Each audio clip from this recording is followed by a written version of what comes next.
Então recebam com uma salva de palmas o professor Ricardo Feliz.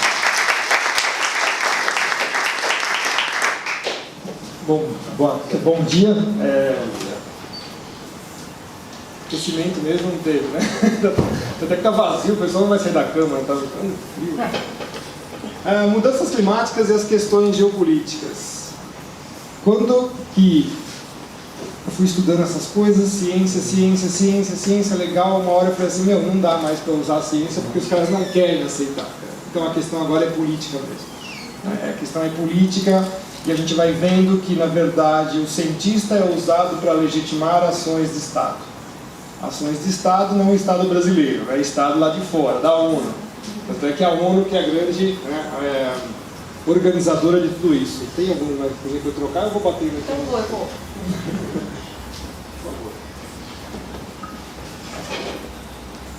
Bom, então, objetivos da nossa palestra, no âmbito climático, demonstrar a história do clima e os seus agentes de uma maneira bem simples, tá? Não é mais o objetivo central das palestras já há mais de 2 anos. Eu mostro os 7 pontos principais, tem N outros, mas no âmbito da geopolítica, explanar por que a ciência, através de painéis políticos científicos, tem sido utilizados para a legitimação das ações de controle sobre os sistemas produtivos brasileiros, do agronegócio, indústria de base e a geração de energia, que é a principal coisa aí. Vamos lá. Clique, por favor. Nessa imagem é claro que é o helicóptero que está poluindo, certo, pessoal? Lembrando, olha o que aconteceu nos Estados Unidos. Em 2015, o Senado rejeitou a ação do homem sobre o clima por falta de evidências científicas. Então é a mesma coisa que os cientistas céticos estão falando há mais de 15 anos. A conta de doações do Departamento de Estado de Operações no Exterior exclui definitivamente financiamento para Fundo Verde do Clima, Fundo de Tecnologia Limpa, Fundo Estratégico do Clima e retirou totalmente o financiamento feito para o IPCC, que é o painel do clima da ONU. Adivinha de onde eles vêm buscar dinheiro, certo? Alta Corte dos Estados Unidos, em fevereiro de 2016, mostrando uma historinha rapidinha, rejeitou a nova legislação ambiental e climática da EPA, que queria ainda taxar lá o dinheiro do petróleo e do carvão, $10 por barril de petróleo. 1º de junho de 2017, já fez um ano. O presidente dos Estados Unidos, Donald Trump, sai do Acordo de Paris. Agora vamos para o Brasil. Câmara aprova com urgência para acordo sobre a redução das emissões do clima. Deputados aprovou por unanimidade. Quer dizer, cadê a tal da bancada ruralista que a gente ouve tanto falar, Ninguém se manifestou. Brasil ADE. Petrobras quer imposto climático sobre o combustível. Nós vamos lá tentar falar para o pessoal do departamento, do grupo de organização da Petrobras. Não faz isso, você vai quebrar o Brasil. Imagina se os caras ainda vierem com imposto climático em cima de diesel e tudo mais, Já está uma quebradeira total. Próximo, por favor. Senado aprova acordo de Paris sobre mudança climática. Tem que passar nas 2 casas. Mais um. Temer entrega a ratificação do acordo do clima de Paris na ONU. Olha só as datas. 58 dias para sair da Câmara dos Deputados, 40 dias do Senado e 98 dias no total para o Executivo firmar o acordo com a ONU. É ou não é submissão do nosso país a banarrado? 98 dias. Em 98 dias passam nas 2 casas e o presidente vai lá, assina e que se dane o Brasil. Um país pobre como o nosso está querendo comprometer mais ainda o seu futuro sendo, olha o discurso dos nossos políticos. Não, mas nós temos que bater no peito e dizer que nós somos o protagonista do clima. Não, a gente está defendendo a natureza. Vocês vão ficar assustados com as contas no final, tá? Vocês vão ficar assustados, já vou avisando. Vamos fazer uma introdução rápida aqui. Primeiro, Temos um meteorologista, ou quase meteorologista, não, saiu antes. Importantíssimo diferenciar esses três conceitos. O que é previsão, prognóstico e cenário? Previsão, o processo é conhecido. Eu consigo fazer, né, com certa certeza o que vai acontecer, né? Processo industrial, rota de avião. Prognóstico, o processo é estimado, ele está muito mais ligado com a estatística. A meteorologia está lá dentro, tá? Até a medicina, o médico fala, você não quer uma segunda opinião? Olha o terceiro, pessoal, cenários. Cenários você faz o que você quiser. São simulações de computador, portanto, muito longe da realidade. Olha o que o IPCC faz. Cenários. Inclusive, eles fazem centenas de cenários em que a Terra esfria, que a Terra esquenta, que a Terra vira o sucursal do capeta, certo? Faz tudo. Faz tudo. Vocês concordam comigo que pelo menos um dos cenários é a realidade? Ah, acertei. É a lógica da mamãe. O que é a lógica da mamãe? Você põe o celular nessa bolsa aqui, né? Todo dia você sai, mãe, você vai perder o celular. Todo dia ela fala, você vai perder o celular, você vai perder o celular. Aí um dia você perde. O que ela fala? Mãe está certa. É ou não é verdade? Então o IPCC faz a lógica da mamãe. Eu faço todos os cenários. Um está certo, aceitei. Viu como os meus modelos estão certos? Eu vou explicar isso mais pra frente depois. Vamos lá. Pontos nevrálgicos sobre essa história do clima. Primeiro, sistema climático, agora físico, você vai misturar o que é soft systems com hard systems. Tá? Motor é um sistema de pouca complexidade. Pode dar um clique, por favor? Então a temperatura tem um significado. Isso aqui é um sistema termodinâmico que você tem lá um intervalo que ele vai trabalhar. Então a temperatura de um motor tem significado. Agora vamos para o macroclima terrestre. Sol, lua, tem água com chuva, tem nuvem, tem vulcão, tem neve, tem uma coisa pequena que são tabulares de gelo, tem uma outra coisa pequena que são oceanos, tem uma outra coisa que são raios cósmicos, tem o raio que o parta também, que a gente não sabe lá dentro, né? Parece que a gente conhece tudo isso daqui, sinto muito, a gente não conhece. Aí vem o absurdo de dizer temperatura disto daqui. Não tem sentido. Por quê? Porque você consegue fazer a operação inversa. Eu te dou um valor de temperatura, você me diz tudo o que aconteceu no conjunto anterior. Claro que não! E era um absurdo, porque os caras falavam ainda pior ainda. Se você pega a molécula de CO2, você conta quantos CO2 tem na atmosfera, vai te dar a resposta de quantos furacões vão ter, quantos não sei o que, né? Gente, é tão óbvio isso, que é assustador que ainda está há 30 anos essa história passando. 30 anos! O número de elementos que tem aqui dentro, você pode fazer milhões de combinações, vai dar o mesmo valor de temperatura. Não significa absolutamente nada o valor de temperatura. Ainda mais num planeta que varia de menos 80 a 70 positivo, temperatura média é a temperatura do seu umbigo. Não tem menor sentido. Segundo ponto, que é importantíssimo, é como eles tratam o sistema climático pela visão newtoniana, como se fosse uma máquina. Então, se é uma máquina, dá para consertar, é isso que eles falam. E para consertar tem preço, 3 trilhões de dólares ao ano, segundo o relatório externo. Ok, se fosse verdade, então vamos supor que é um carro, está quebrado. O que você faz com o carro quebrado? Você conserta, paga e não enche mais o saco, não é assim? Então vamos fazer uma coisa com o clima? Pega tudo isso aqui, não sei como você conserta, paga e não enche mais o saco. O que vai acontecer? Os cientistas vão ter que trabalhar. Porque acabou a mamata. Certo? Ele fica 30 anos fazendo o quê? Pegando dinheiro público para falando pesquisa. Quando você acaba qualquer pesquisa de clima, fala assim, precisamos de mais dinheiro porque não conseguimos concluir as coisas. E o quinto relatório do IPCC é o mais absurdo ainda. O número de incertezas aumentou. Peraí, eu estou fazendo ciência, ao invés de eu fechar o meu leque de opções, eu estou abrindo? Para de fazer. Para de fazer. Certo? E isso vai passando pela sociedade, ninguém está nem aí. Nossa, mas está aumentando, porque nós conhecemos mais coisas, então eu preciso saber mais. Quando é que isso vai acabar? Só para vocês terem uma noção do que são 3 trilhões de dólares. Isso aqui Isso aqui foi o que o governo do Obama deu para salvar a crise financeira dos bancos. 18 trilhões de dólares. Ela deu um clique, não sei se vocês estão vendo, apareceu uma linha vermelha aqui, ó. É porque está na mesma escala, tá? Ok? Mesma escala. Dá mais um clique, por favor. Doação de combate à pobreza anual. 40 bilhões o mundo gasta para combater a pobreza. 18 trilhões para salvar bancos. Certo? Isso aqui é um problema real? É. Certo? Isso aqui é mudança climática. 3 trilhões. Esse problema não existe. Esse problema existe. Eu quero gastar dinheiro com isso, mas eu não quero gastar dinheiro com isso.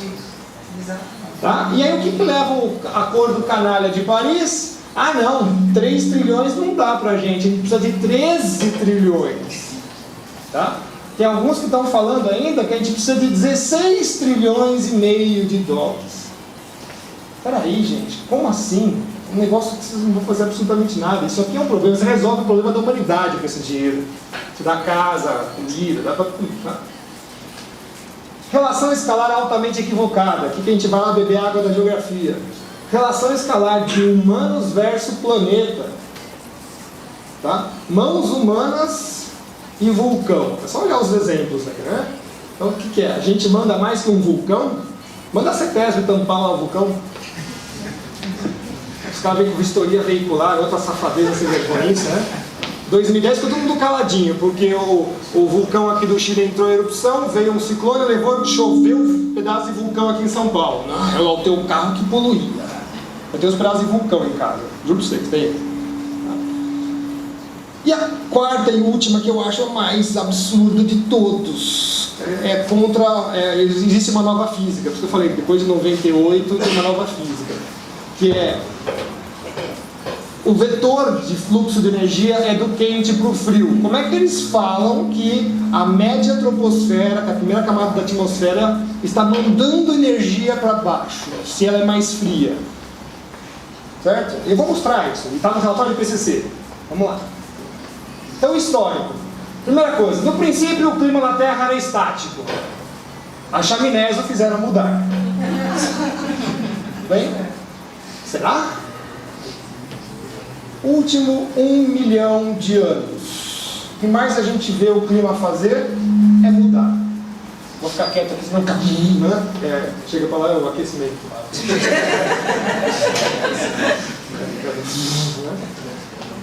E o pior, pessoal, muda para piorar, porque são cerca de 100 mil anos bola de gelo e 10 mil de quentinho. Então a relação é desigual, estamos ferrados. Em outras palavras, estamos ferrados. Certo? A gente só existe porque está quente, porque senão é bola de sorvete. Tá? E o mais divertido de tudo isso, que esse período aqui que nós chamamos o quente, que é interglacial, o nosso é vagabundo. Porque você olha os outros anteriores, a maior parte deles, exceto alguns lá no fundo, de 6 a 10 graus Celsius mais elevados. E os caras estão falando, nossa, está quente. Ela está quente. E esse interglacial aqui, que normalmente dura 10 mil anos, já está com 15 mil, já está na prorrogação faz tempo. Tá? Não é para ficar com medo que amanhã vai ter uma nevasca o dia depois de amanhã, tá? Então eu não estou nem aí para isso, porque até acontecer, tá? Vai para o celular dos dois lados, né? Então notem como é que está esquentando. Mais um. Olha lá. Período quente egípcio, romano, medieval, atual. Está esquentando aonde? Na hora que você muda as escalas, você começa a perceber a falácia da conversa, né? Vamos ficar só nos últimos 100 anos. Olha só, óptimo climático, medieval, pequena idade do gelo, onde aconteceram as grandes navegações, né? A Europa estava lá se ferrando, né? Inclusive, isso daqui foi comprovado com um artigo científico recente, 2015, um trabalho que eles retornaram e falaram, isso aqui de fato existiu. Guardem isso porque eu vou usar lá na frente. Vamos lá. Vamos ficar só nos últimos 100 anos. Vocês verem como as coisas mudam. Reykjavik, Massalik é um lugar muito sensível, leste da Groenlândia. Anos 20 frios, 30, 40 quentes, 70 frios, final do século 20 quente, já está começando a mudar de novo. Reykjavik no Ártico, mesma coisa, anos 20 mais frios, 30, 40 quentes, 70 frios, depois sobe. Então quando eles falam nunca vimos isso acontecer, nunca uma ova, certo? Porque olha só como os caras querem falar que papo medinho. Quarto relatório, o quinto eles ainda sobem um pouquinho mais. Temperaturas variaram 0,70 graus Celsius em 168 anos. Eu não sei para que a gente faz laboratório de física, né? 1, 2, 3, 4. Vou falar isso depois de novo. O que é isso dentro de um sistema macroclimático? Nada. Nada, absolutamente nada. É uma coisa ridícula. O mar subiu 20 centímetros. Aí piorou, né? Aí piorou, porque aí você fala assim, você pega com um geólogo e fala, calma aí, peraí, mas as placas mexem, o mar sobe por causa de gravidade, não sei o quê. Você fala que tem nível médio do mar 20 centímetros, você está zoando, isso tá minha cara. Agora vamos para o mundo real Godzilla, certo? Isso aqui a gente inventou. Mundo real, olha só. 5 a 6 mil anos atrás, 4 graus Celsius mais elevados. No Dryas recente, em 50 anos, 8 graus Celsius. Tá. Nível do mar, 3 a 4 metros mais alto há 5 mil, 6 mil anos atrás. No Dryas recente, de 18 mil a 6 mil anos atrás, foi 1 metro por século. O mar subiu 120 metros. Isso é mundo Godzilla.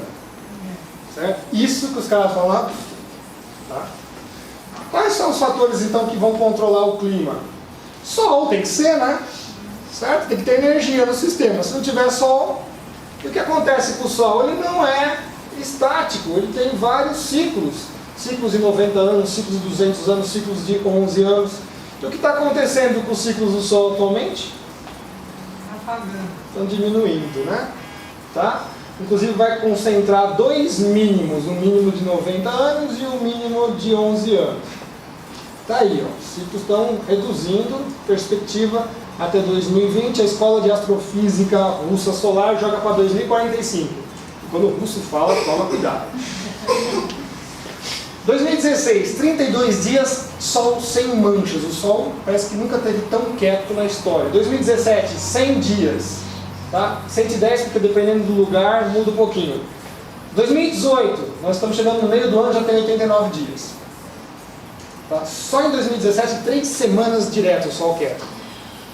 O sol está quieto, menos energia. Tem algum ciclo nisso? Vários ciclos. Esse aqui é o de 11 anos agora, junto com o de 90. Quer dizer que é previsível. Mais ou menos. Ah. Mas é porque às vezes o sol está mais cansado. Mas o que é interessante é, será que as anomalias de temperatura respondem ao que acontece com a duração do ciclo solar? Os trabalhos são antigos, isso já é muito conhecido, não é nenhuma novidade.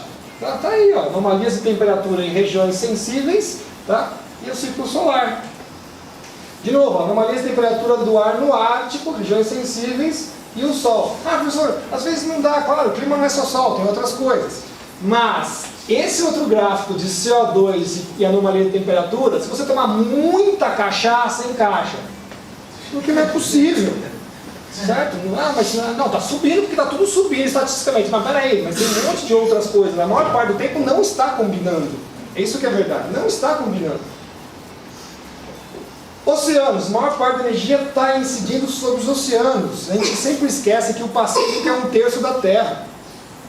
E tudo que acontece no Sol vai refletir no Oceano Pacífico. Olha lá, temperatura global da superfície dos mares e depois, de novo, manchas solares. Tem um padrão que segue aí, né, o que acontece com o Sol. E é claro, a oscilação decadal do Pacífico, períodos mais quentes e mais frios, refletindo aquelas temperaturas que a gente viu. Anos 20 um pouco mais frios, 30, 40 mais quentes, 60, 70 mais frios, final do século 20 mais quente. Quando a gente vê de 2007 para cá, muitas fases frias novamente. Esses dois pontos extremos é o Ninho. São coisas diferenciadas, tá? Inclusive tem alguns trabalhos de cientistas brasileiros relacionando isso daqui ao ciclo nodal da Lua. Matinho, quer ver mesmo, né? Porque você fala assim, se a Lua está puxando a água, ela tem um ciclo de 18 anos, ela deve levar mais energia para a parte polar ou menos energia. E é claro, o as da manga do clima, que são os vulcões. Certo? Foi legal que um dia eu fui fazer uma palestra, tinha um aquecimentista, ele mostrou a fábrica soltando fumaça, eu mostrei a minha fábrica. Ele mostrou as fotos assim, do INPE, né? Mostrou assim do INPE, aquela satélite de 10 km de altitude, né? Falei, deixa eu pegar uma de 36 mil km. Nuvens, pessoal, nuvens é uma pedra no sapato de toda a climatologia e da meteorologia. Por quê? Porque a gente não sabe nada sobre elas. Não sabe, não adianta. Não pode jogar Dorothy lá, furacão levar, jogar tornado, fiz filme, tudo. A gente não conhece nuvens 100%. Falar, isso acontece. E o pior, a gente não conhece um sistema termodinâmico, um só dos sistemas termodinâmicos dentro da atmosfera que trabalham com 25 a 33% de energia. Estou falando de 1/4 a 1/3 da energia que chega no planeta e sai. É quase nada, né?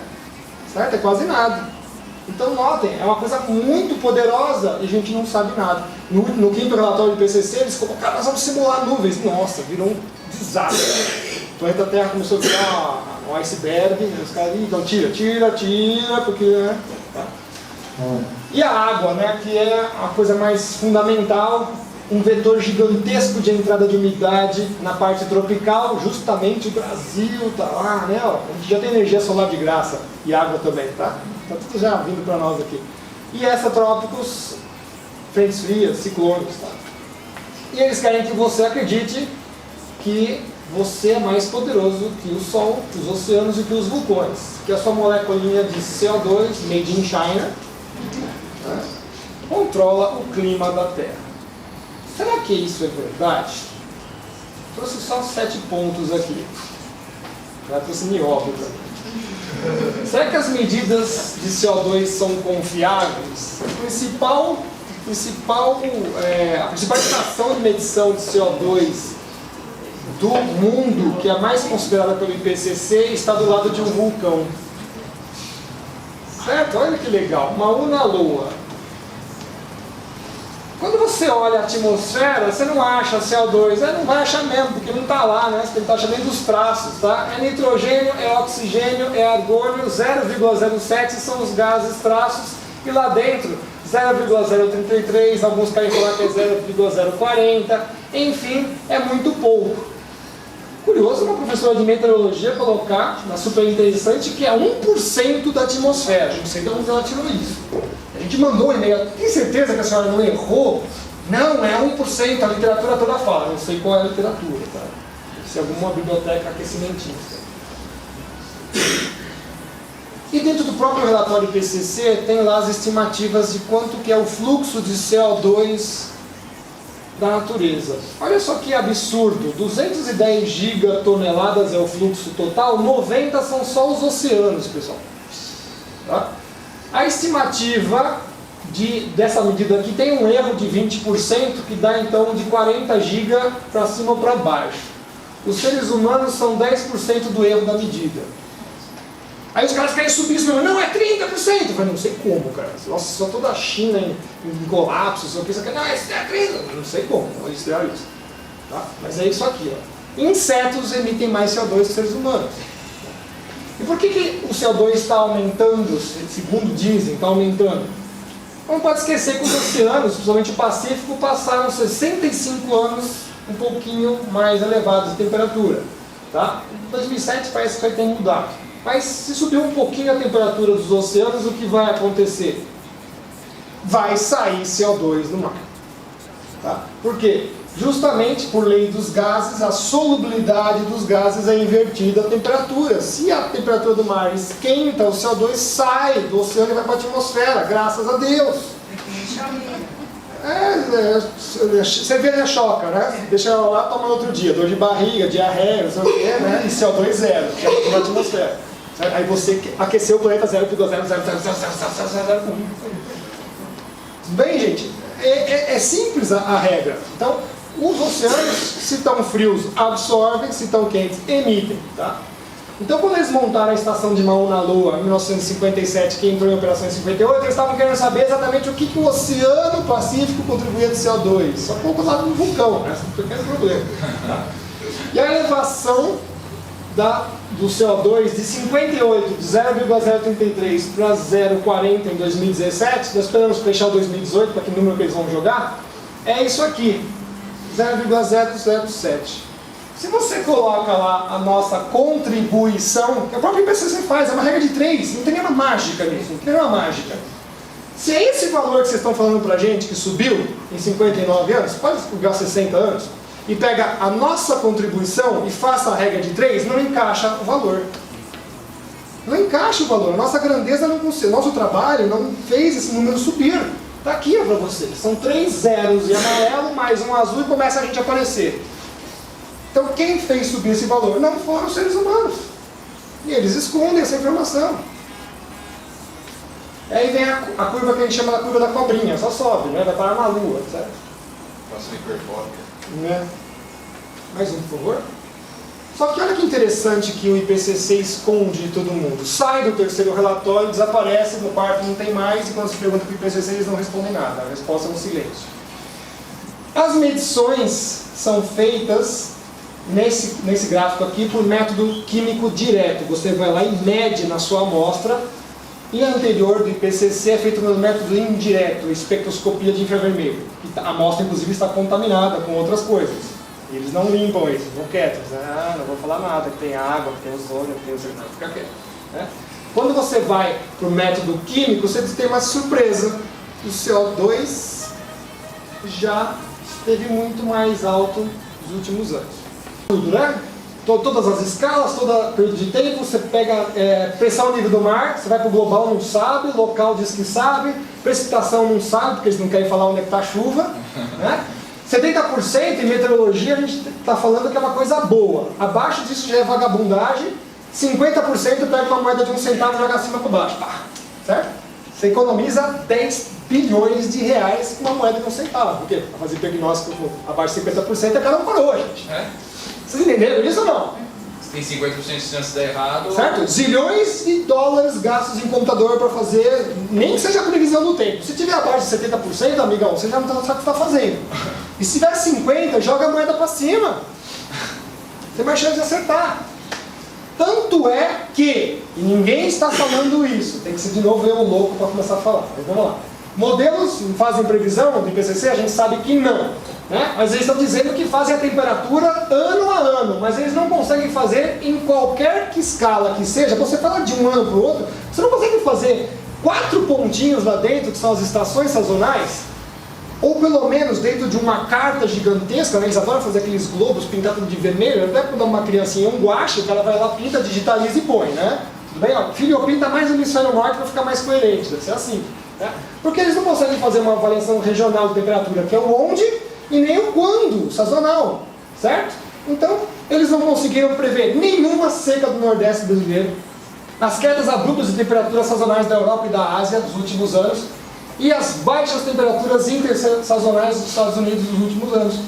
Quer dizer, você sabe falar exatamente de um ano para o outro quanto é a temperatura, você não consegue fazer uma fração ali dentro, porque se fizer isso, perde toda a credibilidade. Vai mostrar que a informação é totalmente errada. Exato, certo? Porque do ano você não tem essa noção, você perde essa noção, é de propósito. Tá lá os gráficos. Ah, olha, a gente está provando que o homem muda o clima, porque quando a gente coloca os forçamentos antropogênicos, acerta. Não sei aonde acerta, porque a curva de temperatura está saindo. Mas se colocar só os naturais, não acerta. Mas aí você olha os modelos e vê que vocês não puseram os naturais, quem está errado, o modelo ou o mundo? O IPCC é o mundo. O mundo está errado. O mundo, o ser humano. Certo, gente? Está aqui, ó, a prova. Então isso daqui a gente chama de erro epistemológico científico crasso. Quando a explicação do mundo é o seu modelo e não é o mundo real. Entenderam isso? Você chega assim, de novo, é peão dando checkmate no rei. Amigão, você soube falar como é que funcionam as nuvens? Não, eu não pude pôr as nuvens. Tá bom, X. Você falou sobre os oceanos? Ah, tá meio difícil, a gente fez algumas simulações, dá muita coisa. X. E vai pondo. Aí na hora que você vê lá, o que tem lá dentro? Efeito estufa por CO2. Você tirou todas as variáveis. Mas é isso, gente. Vocês veem lá, só tem linhas de código de programação de CO2. Então, claro que o CO2 sobe, a temperatura sobe. E a prova é do homem que está mandando prêmio. Eu já adianto que os caras não têm nem computador. Se for colocar pelo menos 10 variáveis climáticas, os caras não têm Não computador roda, para fazer não isso. Não roda. roda. Não existe computador que vai aguentar fazer isso. Tá aí o Timothy Ball, né? Física é impossível dos gases de efeito estufa. Consegue capturar energia e gerar mais do que recebe. Tá? E aí vem o grande número de cientistas Vocês estão toda hora ouvindo falar dos 97%, como o John Collins, um meteorologista dos Estados Unidos, fala, 97% recebeu dinheiro para fazer pesquisa, não é que concorda. Tá? E o Sr. Cook, em 2013, que aliás é de sociologia, né? Extremamente hábil em climatologia, né? Fez um levantamento, não vou nem falar que cor que é a bandeira dele, vocês já sabem. Né? Ele faz um levantamento e fala, não, 97% dos caras... Aí o Leibniz, o Sol e o Bryce, tem os vídeos na internet do Leibniz falando, levantaram aí 12 mil artigos científicos e falaram, peraí, vamos dar uma olhada de fato nesses artigos. Sinto muito. Só 0,37 teve culhão de escrever. Não, é o homem que muda o clima da Terra. O resto, uma cambada de vagabundo isentão. Porque o cara não vai pôr o dele na reta, cara. Que eu falo pra vocês, cientista é a coisa mais covarde que tem na face da Terra. O cara não põe o dele na reta. Tá? Quando você vai ver lá depois, quem sem posição, não sabe, é rejeitado, precisa de mais dinheiro para pesquisar, é 99. Ainda tem o 0,6 para dar precisão, né? Ok, pessoal, tá lá. E ele tá fazendo vídeos mostrando isso é falácia, você não tem nada de 97%, o cara que recebeu dinheiro para fazer pesquisa, o cara não vai poder ir na reta. Não vai. O Michael Crichton, sensacional, tem um livro dele lá, vários livros sobre aquecimento global.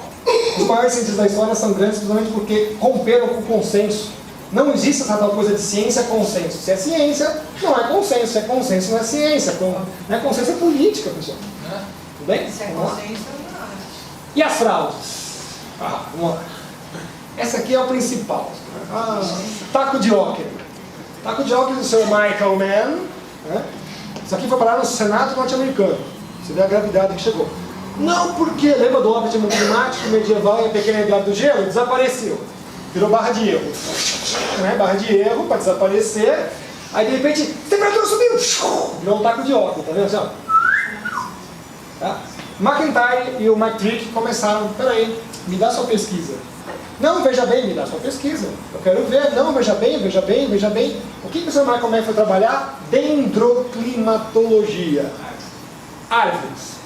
E para trabalhar com dendroclimatologia, você precisa ter muita amostra. Um trabalho sério feito por uns noruegueses agora, eles pegaram 1.500 árvores. O que eles concluíram? Que o clima do passado foi bem pior que o nosso. Pra vocês terem uma noção. Quantos que o Michael Mann pegou? 7 árvores. A gente sabe o que significa esse gráfico. A conta bancária dos pesquisadores. Claro, pra gente chegar. Aí ele pegou só onde tinha, das 7 árvores, as escolhidas, que tinha uma subidinha de temperatura. Aí o modelo de computador que ele desenhou lá, multiplicava por 360 a temperatura que subia. Né? O McIntyre e o McTrick falaram assim, não é possível, dá isso aí. Aí, não sei o que, quando chegou no Senado, processo federal, não, tá aqui o disco. Eu dou, né? O cara é tão burro, mas tão estúpido, que mandou um disco com uma pastinha escrito Censored. Cá pra nós, você vai no computador do seu amigo e tem uma pastinha escrito censurado, o que você faz? Abre a pastinha! E lá estava o código, porque aí o McIntyre colocou assim, produção de laranja nos Estados Unidos, afogava norte-americano em laranja. Não é possível, tem alguma coisa errada. Aí descobriu isso, que o algoritmo estava viciado e multiplicava o negócio por 360. E foi publicado na Nature, a revista Veja Científica. Certo?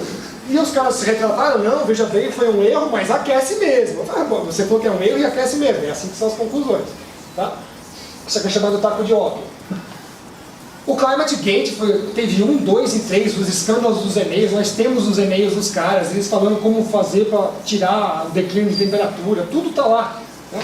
O professor Harold Lewis manda uma carta para a Associação de Física Norte-Americana. Nesse inteirinho, o escândalo do Climate Gate invadiu os noticiários e as maquinações dos principais alarmistas foram reveladas ao mundo. Era uma fraude em uma escala que eu nunca vi. Né?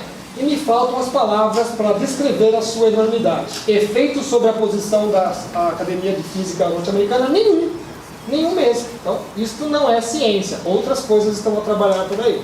Tá? Então, tem muito cientista no mundo, sim, falando essas coisas. Esses aqui são sensacionais. A gente guarda banco de dados, né? Depois passam uns anos, os bancos de dados mudam. Né? O Sr. James Hansen com a mãozinha dele lá, alterando dados. Abaixar as temperaturas do passado para fazer que tenha subida de temperatura. Tá? Esse aqui é sensacional. Últimos relatórios de IPCC, os caras chutam qualquer valor de CO2 para o Brasil. Você vai passando pelo relatório, mas não era tanto, era tanto, era tanto. Quando você vê lá, a variação é de 28% do Brasil. É toda a França. Toda a França é a nossa variação. Certo? Escândalo. Escândalo. Alguma coisa? Nada. Nenhuma palavra do IPCC. Essas aqui que eu adoro. Eu tenho muitas dessas guardas. Só uma para vocês, para mostrar o alto grau de não, como é que é? Picaretagem desses caras. NOAA Jablablá Simulation. Você fala, pô, na NOAA, né? Vocês estão vendo lá, 1885, muito gelo. 1985, quase nada. 2085, nada, ok? Azar deles que eu guardei um negócio. Eu guardei esse negócio aqui em 85. É o mesmo gráfico escaneado. Passaram Photoshop e falaram que fizeram a simulação. Tem até os mesmos erros cartográficos. Tá? Aí era 85, eles falaram que 2012 ia estar assim. Desculpa, não foi, né? Aí o que você faz? Joga o Godzilla pra frente. É igual socialismo, vamos sentar de novo. Certo? Vamos jogando. Alguém vai estar vivo em 2085 para eu passar meus arquivos? Vocês chegarem lá e falar, errou de novo, ok? Errou de novo. Eu não repeti isso daí até... Certo, pessoal? Isso é prova que não foi feita simulação nenhuma de computador. Certo? É que eles não sabiam que tinha um otário aqui no Brasil que guardou um recortezinho quando era criança. Não sabia. Né? After Effects Lindo Photoshop. isso, né? É o que os caras mais usam no simulador. After Effects Photoshop. Olha a cara do caretão aqui. Né? O senhor Joaquim Schauber, Instituto Potsdam, Centro do Aquecimento Global na Terra, ele que inventou a idiotice dos 2 graus, porque não tem isso na literatura nenhuma. Tá? Então ele fala aí, ó, admite publicamente que o valor de 2 graus Celsius acima das temperaturas pré-industriais é uma invenção política. Tá? Ele fala assim, não tem nada, ele deixa explícito qual é a finalidade disso daí. Vamos lá. Bom, não precisa nem falar. 2 presidentes falando, isso é fraude. E o Snowden, sensacional, no livro dele vai ter um capítulo, perdão, só para aquecimento global. Vou mostrar a fraude que é isso daí. Aliás, quando você pega na literatura, os mesmos cientistas que trabalhavam para a Guerra Fria são os mesmos caras que fazem simulações de computador para aquecimento global. Então ele chegou no armário da ONU, terrores mundiais, abre, tinha lá, guerra termonuclear global. Tira termonuclear, põe aquecimento, igualzinho. Igualzinho, vende a mesma ideia, tá? E o que vem pela frente? Agora começa a ficar sério. Pela era piada, né? Agora começa a ficar sério. Né? Quando a gente começa a ler essas coisas, porque a gente como cientista, primeiro o clima, não é possível, não é possível, não é possível. Aí começa a ver as outras coisas. Falei, opa, relatório Brundtland, 1987, pega força em 91, justamente pré-92, que é a Rio 92, tá lá. Aí eu não sei o que é, presidente Brundtland, eu também chamo de relatório Bundeland também, né? Eu não sei o que ela entende de sistemas da Terra, não sei o que, né? Tá lá, as formas tradicionais de soberania nacional geram problemas específicos quanto à administração dos bens comuns do globo e de seus ecossistemas. Tá? E ela já diz quais ela está interessada, os oceanos, o espaço cósmico e a Antártida. Eu não sei como é que espaço cósmico é um ecossistema, deve ter umas amebas espaciais, né? Certo? Aí você já vê lixo espacial, né? Olha lá, olha o discurso, vai prestando atenção, tá? Vamos lá. Ao contrário do que os brasileiros acreditam, a Amazônia não é propriedade deles, ela pertence a todos nós. Né? O que é meu, o que é seu é nosso, ok? E aí, o mundo, antes eu colocava naquele lugar lá hipótese, agora já é tese, porque está provado, certo? Que a ONU vai gerir o mundo através da ciência, né? A ciência, da legitimação do que eles querem. 87 veio o painel do ozônio, 88 do clima, pouca gente sabe que já tem em 2010 o painel da biodiversidade e serviços ambientais, a natureza presta serviço para o homem agora. Tá? E nós estamos esperando sair esses aqui, ó. Vocês já estão vendo o discurso na mídia. Oceano, Antártida, espaço. Ah, ó, países subdesenvolvidos, não tem mais lugar para vocês colocarem seus satélites. Estão sacando? Tá, tem muito lixo espacial já. Bloqueando tudo, todo o desenvolvimento tecnológico. Tudo tá tudo mapeado. data, pessoal, que eu chamo de pirâmide da dominação. A data, 11 anos atrás. Tá? Quando você vê, eles estão construindo. Proteger a camada de ozônio, o que estava por trás disso? Conservação de alimentos, refrigeração, né? Imensa gama de produtos médicos, industrial de base. Efeito estufa, é petróleo, energia barata, abundante, produção industrial, infinidade de produtos tem o petróleo. Biodiversidade, recursos naturais e vivos que são empregados, biodiversidade é a banana da vez. Tá? Oceanos, Antártida, uso do espaço terrestre, está só coroando a da pirâmide da dominação. Tá? E imposição vem ainda do relatório Brundtland, olha lá, criar e aplicar novas normas para o comportamento pessoal. Eles estão preocupados em saber como você vai se portar. Sim. Certo? Por isso que aparece na televisão lá. Você tem que entrar no site da ONU das coisas que você, olha o termo verbal, deve fazer, não pode fazer. Você tem que prestar atenção nesses pequenos detalhes.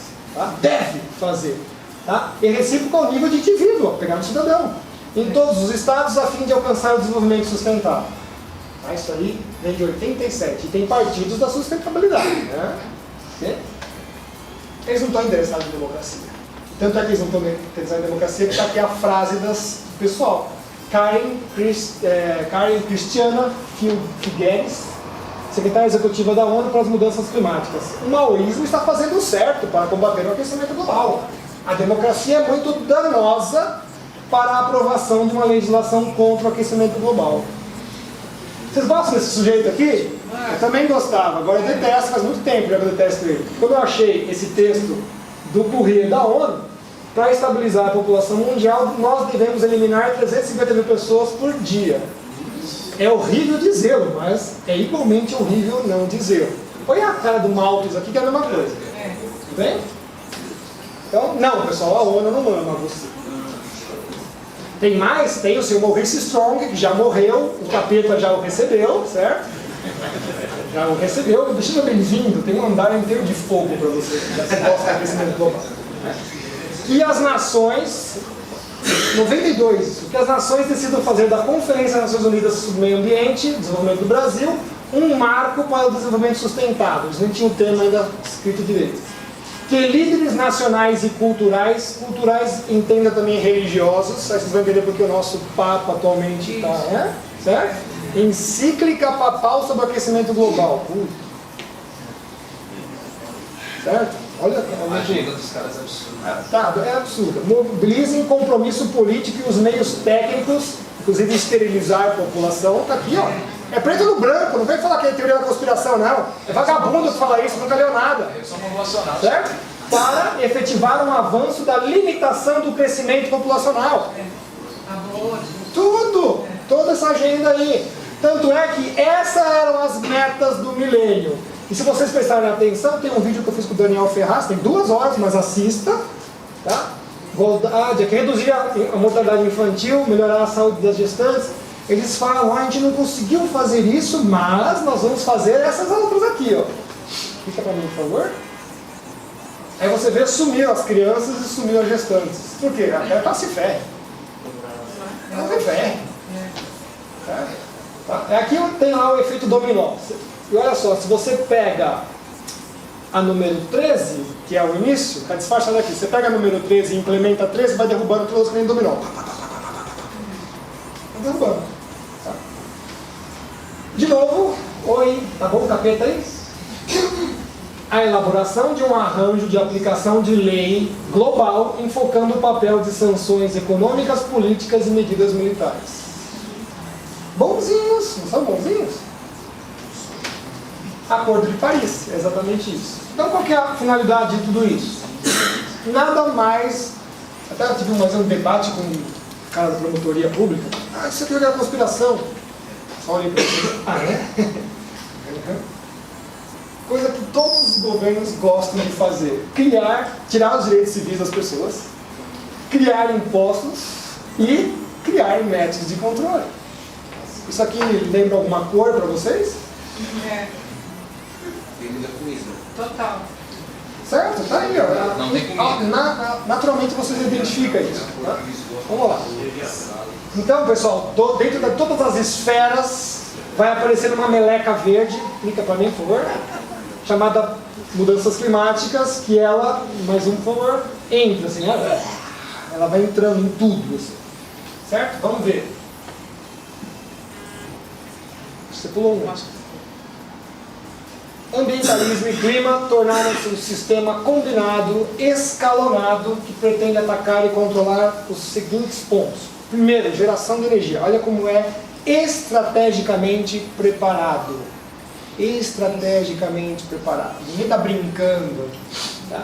Geração de energia. Encarecer o máximo possível significa encarecer a produção e as condições humanas de viver com qualidade. Você não produz água limpa sem energia, começa por aí. Começa por aí. Tá?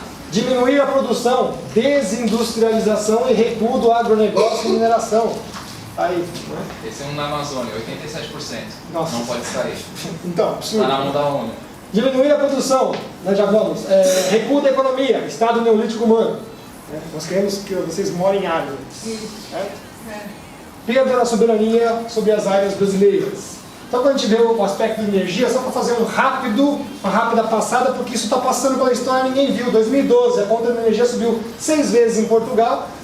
Depois a conta subiu 30% na Inglaterra. 2013 a conta de energia subiu 45% na Alemanha. Né? A Siemens demite 15 mil funcionários. Mas você não está falando que está querendo empregos verdes por causa das suas torres eólicas? Não, mandou 1/3 dos funcionários deles embora. Tá? Por favor, dá um clique. Tá aí. Vamos fazer isso. Aqui é o estudo de caso. Tá? Tem várias empresas que estão desmanchando isso aí. Vamos lá. Aqui, ó, 2014, a principal companhia de geração de energia elétrica eólica da Alemanha a Procon faz uma reunião e fala, falimos. E levou o fundo de pensão de todos os velhinhos da Alemanha. Porque eles prometeram 20 anos antes, não, ponham aqui que vai ser uma grana, não sei o quê, faliu, levou tudo, os caras ficaram sem aposentadoria. Vamos lá, toca mais um. A mesma Alemanha, né, está fazendo o quê? Criando 23 novas termoelétricas a carvão. Certo? E pior ainda, lignito, que é um carvão horroroso, que sai enxofre pra caramba. Só que agora eles vão ter o quê? Uma Itaipu disponível para eles, funcionando.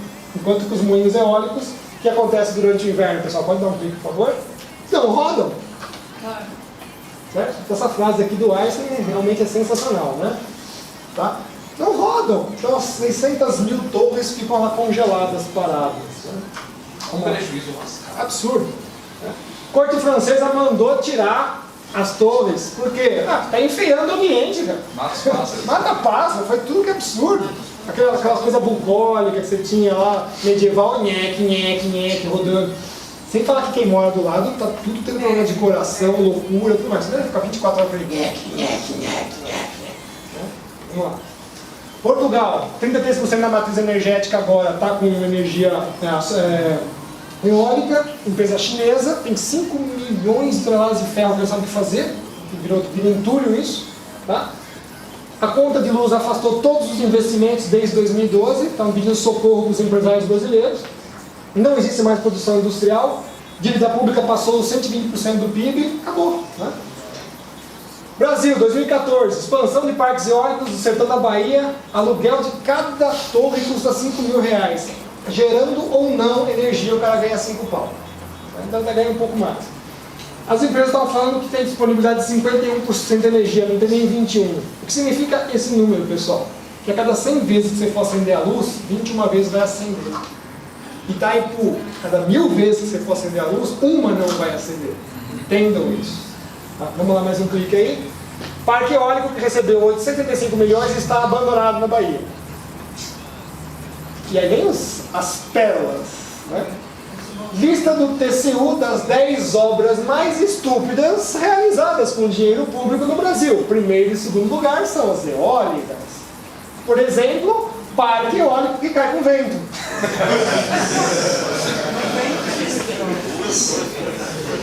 Certo? 8 torres, 27. E o pior, nós somos o primeiro lugar no ranking mundial de acidentes no parque. Tá?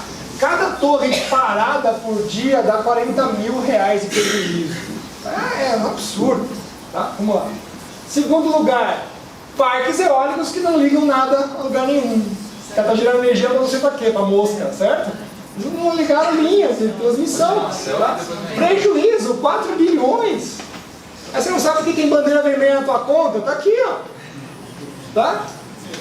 Olha lá, GE encerra a fábrica de torres eólicas no Brasil. Já, opa, saindo pela direita, né? Pela esquerda agora, né? Fizeram da montanha, certo? Fizeram tanta propaganda que o pessoal acabou acreditando que fosse realmente uma Não, coisa não legal. vai ser. Totalmente inviável. Totalmente inviável. Vamos lá. Conta de luz, 9 vezes subiu no Brasil em 2015, 150%. 3 vezes em 2016, 12% em 2017. Aí o ex-ministro de Minas e Energia, junto com a WWF, queria fazer o quê? Em cima dos lagos das hidrelétricas, colocar painel solar apoiando. Imagina fio elétrico, tudo. A primeira temporada, tempestade que passasse, levava tudo embora. Os caras, acho que ele fuma muita maconha, cara. Fuma muita maconha, muita. Se você vê os engenheiros offshore de eólicas na Inglaterra, os caras não dormem mais ou menos, tanto dor de cabeça, de problema, porque quando vem aqueles temporais com ciclone tropical, mas arrasa com tudo, quebra, é uma loucura. A natureza é hostil, mas você tem que fazer coisa bruta, coisa que... Exatamente, não vai funcionar. Aí você vê lá os deputados, não, vamos incentivar, até que você encontra as indústrias de painéis solares na China falindo. Então o que vão fazer? Vamos ser os otários e comprar. Aê. Certo? Aí, ó. Rapidamente, hoje você consegue achar quem está vendendo, quem está fazendo o discurso e quem vai ser o otário que vai comprar. Sempre somos nós. Tá? E aí, o que aconteceu? Tiraram os subsídios de energia para esses caras. Simplesmente é isso. Sabiam, era uma energia que funcionava porque o governo estava bancando. Quando cortou, o negócio cresceu demais de valor. Vem a palhaçada das bandeiras, tá? Porque tem que pagar a conta para esses caras, é simplesmente isso, tá? E vai piorar muito mais, desculpem dizer para vocês, porque eles já estão implementando no Brasil o sistema Smart Grid. Smart Grid vai cortar a sua luz na hora que você não for sustentável. Vocês não estão sabendo, né? É o câncer elétrico do Brasil está sendo colocado aqui. Você leva E está no uma empresa discursinho dele. Você leva uma empresa que você não gostar muito, você leva ela à falência em questão de uma semana. Em uma semana. Eles vão cortar. Já tem rebeldia aí pelos países subdesenvolvidos. Os caras estão arrancando os medidores, jogando na parede e fazendo gato. Certo? Porque é isso aí. Quando o cara coloca aquele medidor eletrônico na sua casa com a desculpa de que agora você vai controlar melhor a sua conta. Na verdade, quem vai controlar sou eu. Certo? Prestem atenção nisso daí. Custo da energia, centavo de dólar por quilowatt-hora. Hidrelétrica e nuclear, carvão e gás são as mais baratas. Petróleo, dificilmente as pessoas usam petróleo para fazer energia elétrica, tá? Usam outras. Nem 0,8, é ridículo. Os caras fazem esse discurso e eles não sabem nem o que estão falando. Eólica, de 7 a 12. Geotérmica, cara. Biomassa. Você fala, biomassa, aquela da natureza? É cara pra caramba. E nós usamos muito disso aqui, porque ela depende das outras. Tá? Então ela está dentro do terceiro escalão que a gente fala, que são as 3 últimas as mais caras: biomassa, célula de hidrogênio e solar. Tá? Enquanto isso, olha só, isso aqui a gente descobriu faz recentemente. Tem tudo a ver com o canal. A gente estava pesquisando isso ontem. Por que eles estão fazendo isso nos países subdesenvolvidos? Porque eles têm que ganhar 20 anos de tempo. É o que eles precisam. Por quê? Porque agora vão vir os reatores nucleares de 4ª e 5ª geração, que inclusive vão queimar lixo nuclear. Não vai ter mais resíduo. Esqueça. Não vai ter mais resíduo. Acabou a palhaçada. Tório, já tem desde 1950, os reatores os caras não podem pôr, porque o Brasil é a maior fonte de tório. Tá? As terras raras que vão fazer eletroímãs poderosos para poder fazer esses reatores funcionarem. Nióbio, que precisa ser nióbio. Também usa zircônio, que o Brasil é rico. Então assim, na Amazônia basicamente tem tudo que precisa para você fazer uma geração termonuclear para o mundo inteiro, sustentável, saudável, que não vai fazer mal para ninguém. Isso está debaixo da Amazônia. E sem nióbio, pessoal, não existe reator. Não existe. Sacaram isso? E o porte desses reatores do tamanho de uma carreta de 3 eixos para gerar energia para cidades de 200 mil habitantes. Custo operacional? Ridículo, ridículo. Então isso aqui é novo, a primeira palestra que eu estou passando isso para frente. O que eles querem com a palhaçada de solar e eólica? Ganhar os 20 anos. para deixar as coisas comercialmente operacionais. Aí, amiguinho, acabou!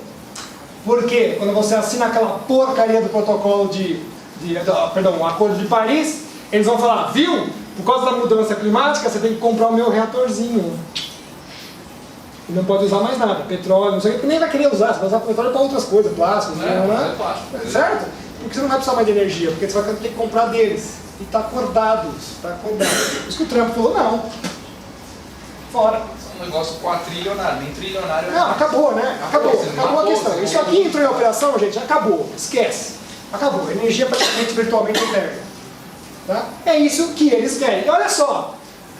Comunistinha, esquerda, direita, mas estão nem aí para isso. Não indo contra a direita, só porque aqui nós estamos fazendo lição de casa ainda, ok? É que os caras estão no outro nível, cara. Aqui, ó. Mas peraí, eu também quero. Mais um clique aí. Adivinha quem está na frente? Não brinque com o russo, sempre falo. Os russos já estão a 50 anos luz da gente. Certo? Os alemães estão lá atrás correndo isso aqui, mas é que o Putin fecha o negocinho de gás, né? Não dá problema para eles aí. Tá? Ok? Então, o jogo nosso, nós estamos ainda fazendo serviço de casa, né? Tem que expulsar os... Mas o jogo internacional está muito mais avançado, muito mais poderoso, muito mais. Tá? Vamos lá. Produção. Como é que você vai fazer processo de reindustrialização no Brasil sem energia? Não vai fazer. E ainda mais quando a principal, né, federação de indústria faz página cheia no jornal falando: o acordo é esse, Salvador Toledo. Então, amigão, fecha a fábrica, vai embora. Vai embora. Certo? Você já está falando isso, já entregou os pontos. Questão mineral estratégica, nióbio, quartzo, primeira linha. Terras raras também estão aqui, questão de campos de petróleo, produção e desenvolvimento, questão de agregação de valor, né? Fomentar tecnologia, não ficar só vendendo bananas, né? Retorno da parte de reserva estratégica para o Brasil, tá? 382 bilhões foi tirado do saldo na quinta-feira. Baixar esses juros internos, nós estamos lá aí com 341 bilhões pagos, 5,2% do PIB. Nossa dívida pública, 74% do PIB. Quer dizer, nós estamos indo fazer o quê? Porque nós queremos ser Portugal. Nós queremos ser Portugal. Em todos os aspectos. Estou mostrando vocês. Energia, não sei o quê. Portugal está lá na frente. Assim, ó. Tá vendo aquilo lá? É aquela coisa assim. A casca de banana está ali. Vou escorregar. Né? Ok, é isso. Está aí pronto. Não é teoria da conspiração, é nada. Tá aí, é só analisar. Tá? Economia. Peguei esse aqui do ponto, né? Quando você destrói a economia, você destrói o empreendedor. Quer dizer, aqui no nosso caso o empreendedor já se destruiu, né? Que é a figura da sociedade que dá o emprego. Logo, se você destrói quem precisa do emprego, justamente que é a pessoa mais pobre, você acaba com tudo, né? Então isso aqui é tão óbvio que dá pena das pessoas que não entenderam isso daí. Tá? E aí o que acontece? Dívida pública e bola de neve, privatização estratégica, código florestal, ambientalismo funcional, com agências, indigenismo, legislação cada vez mais restritiva, Constituição de 88 que tem cópia da Carta de Estocolmo.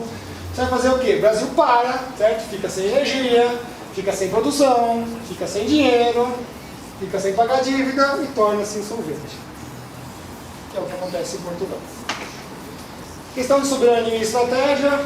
O Brasil aceita com muita facilidade todos os dispositivos para a globalização suprema. Crescimento, mentalismo, indigenismo e todos os outros das agendas que vocês estão cansados de saberem. Tá. Quer trocar? Alô? Então o que acontece com... Acho que tá bom.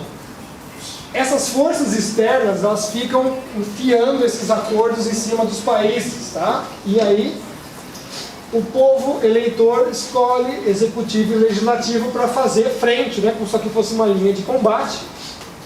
O que acontece?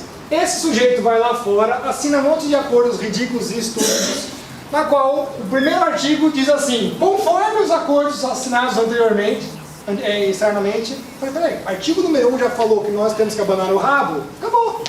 Certo? Aí ele faz o que com isso aqui? Ele volta pra cá e fala: já assinei, cara, já assinei. Faz isso aí virar lei. Aí esses caras vão lá, dão uma mexida, tiram nossos interesses e tiram a nossa soberania. É isso aí. Só você pegar todas as leis aí, primeiro artigo estão dizendo isso. conforme os acordos internacionais assumidos, nós temos que mudar a nossa legislação. E aí vão se criando aberrações, né? No mês passado, a primeira-ministra da Noruega já estava de novo aí com o presidente colombiano. Né? No caso aqui, o Juan Santos está querendo fazer um corredor AAA. Para quem não sabe, é o corredor do narcotráfico livre. Né? Você vai ligar ao Andes, ao Atlântico, pegando, obviamente, um pedaço gigantesco da Amazônia. Né? Quem fez isso daí foi o Martin Hildebrand, antropólogo estadunidense, fundador da ONG Gaia Amazonas, né? Membro da Gaia Foundation, né? Tudo grupo satânico, é claro, né? Ligado com a Casa Real Britânica. Então estão fazendo aí um corredor de exclusão que ninguém vai poder entrar. Será que você vê lá, a maior parte está dentro do Brasil.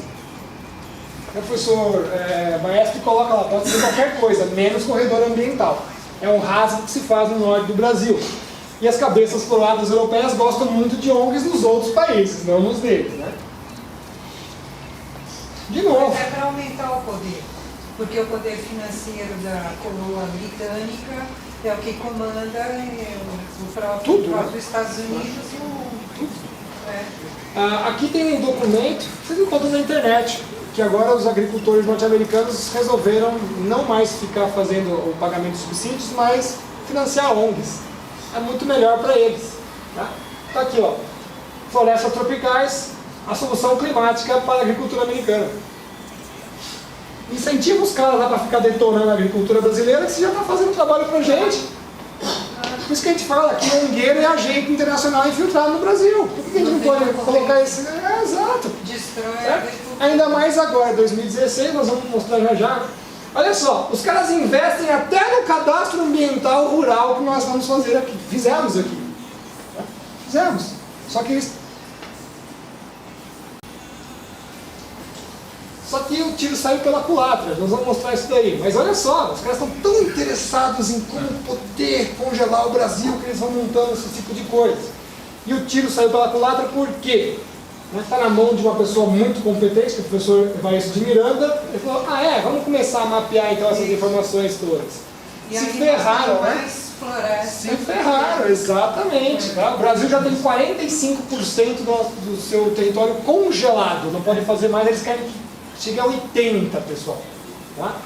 Olha só, 45% já está aqui. Ó, vegetação nativa, terra nativa de terras indígenas, vegetação de terras indígenas, vegetação nativa em dados de conservação, 45%. Só que eles não contabilizaram que os próprios agricultores têm que deixar propriedade privada conservada. Isso vai para 66,3%.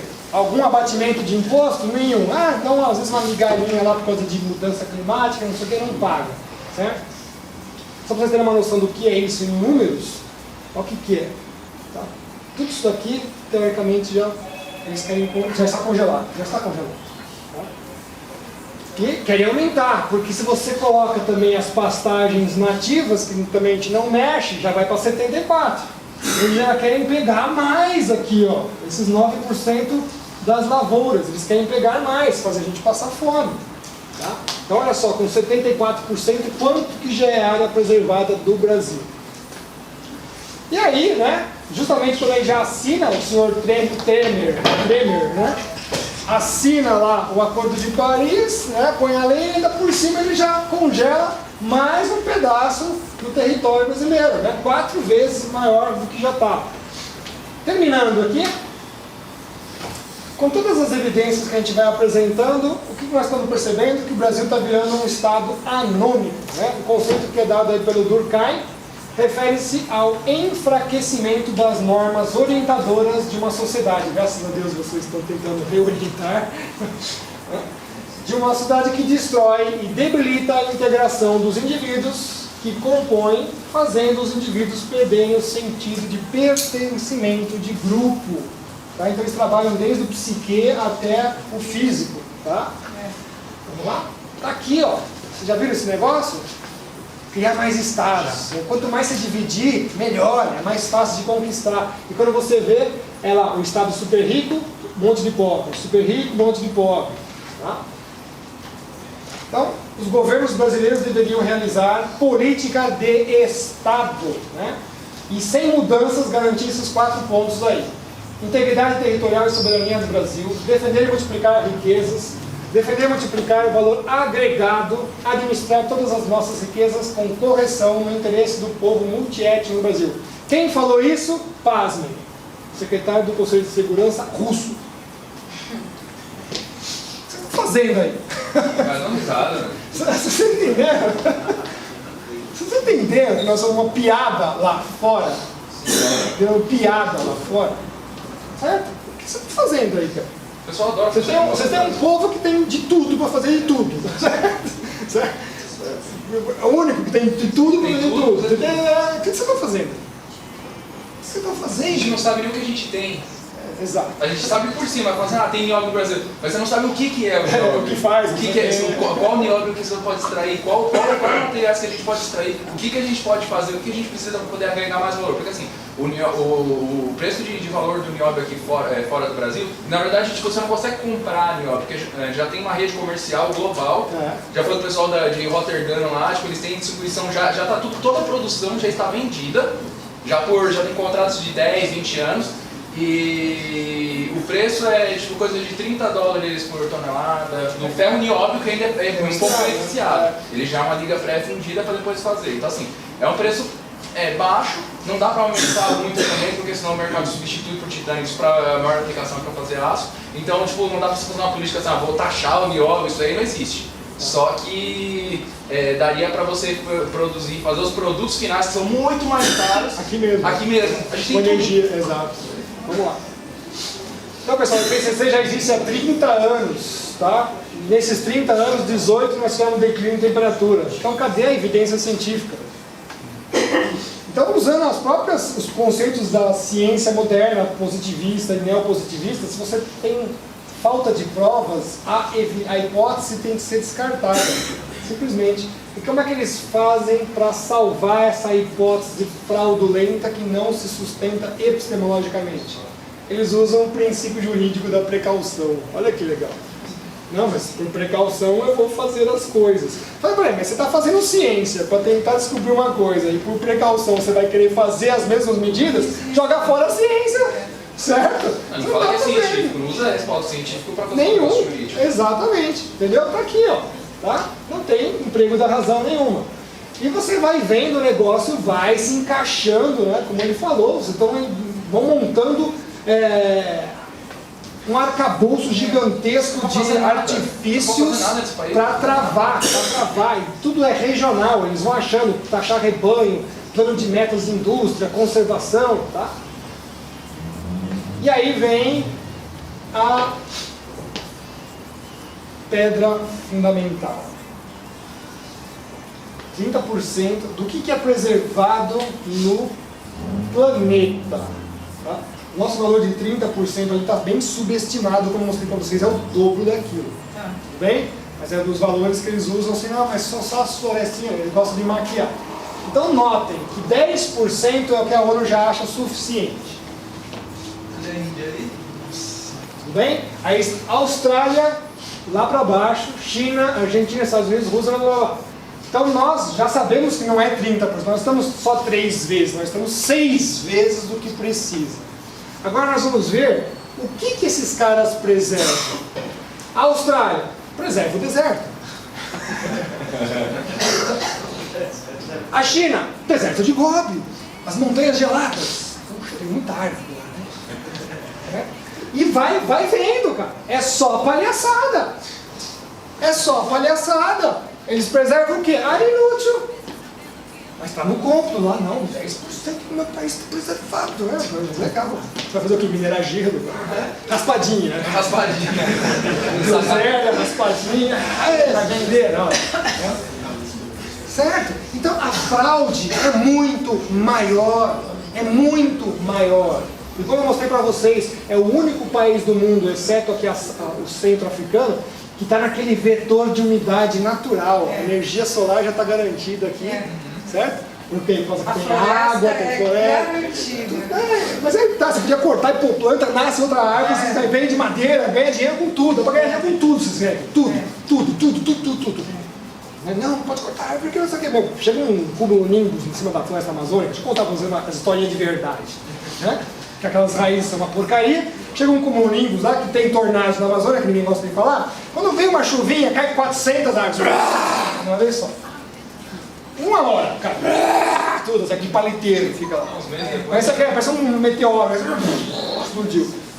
Olha a devastação.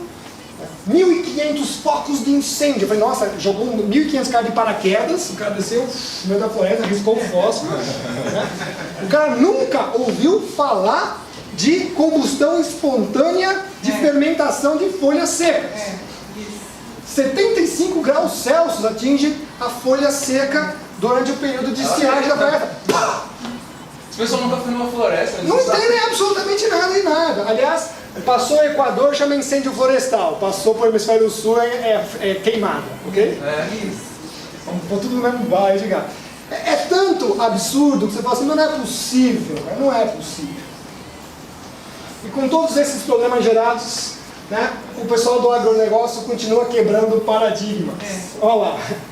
2017, produção cresceu 34%. Nunca na história do Brasil o clima esteve tão apto, olha que absurdo, a um pico enorme de produção. Nunca na história. Os caras estavam dizendo, nossa, o clima não estava ferrando todo mundo? Mas tá bombando a... Certo? E passamos esse ano a ser os primeiros produtores de soja mundial. Derrubamos os Estados Unidos. Ótimo. Fica de segundo. É isso aí. Tá vendo tudo pra China aí pra... Tudo bem, pessoal? Olha só. Quer dizer, aqui o que plantar dá. Tá? Vamos lá. Então não há evidência científica que prove que o CO2 controle o clima da Terra, muito menos a ínfima parcela que nós humanos colocamos na atmosfera. Tá? Então, aquecimento global e mudança climática não são fenômenos físicos, mas sim políticos econômicos baseados em ideologia. Então estudar o clima não faz desses caras aí especialistas em economia e política. Tá? De fato, é uma das maiores fraudes científicas e políticas de toda a nossa história. E eu fui um louco que colocou lá uma proposta legislativa, né? Acordo de Paris, tive um grande apoio, vocês estão vendo aqui, né? 179 votos. Levou porrada de todo lado, né? Pelo amor de Deus, não assinem esse negócio! Levou porrada de todo lado. Demonizado. Fazer o quê, né? Eu vou assinar. Então, ninguém no Brasil levou em conta que a fraude climática, prestem atenção nisso aqui, permitiu a instauração de uma agência climática internacional, que é o ICCC, com os mesmos poderes da Agência Internacional de Energia Nuclear. Porque todos esses protocolos, no último artigo lá está dizendo assim, sob supervisão da Agência Atômica Internacional. Eu falei, mas o que tem a ver o ozônio com isso? Não interessa. Quanto mais eu puder atrelar a Agência Atômica Internacional, melhor. Dióxido de carbono igual urânio, gostei. Então, dióxido de carbono agora virou urânio. Tá? O Ivar Geiger, Nobel de Física, coloca, eu sou um cético, o aquecimento global está se tornando uma nova religião. Não se supõe que você seja contra o aquecimento global, você basicamente não tem mais escolha. E eu lhes digo quantos cientistas apoiam isso, mas o número de cientistas não é importante, a única coisa importante é se os cientistas estão corretos. Essa aqui é a parte aí importante. Bom, espero que vocês tenham gostado.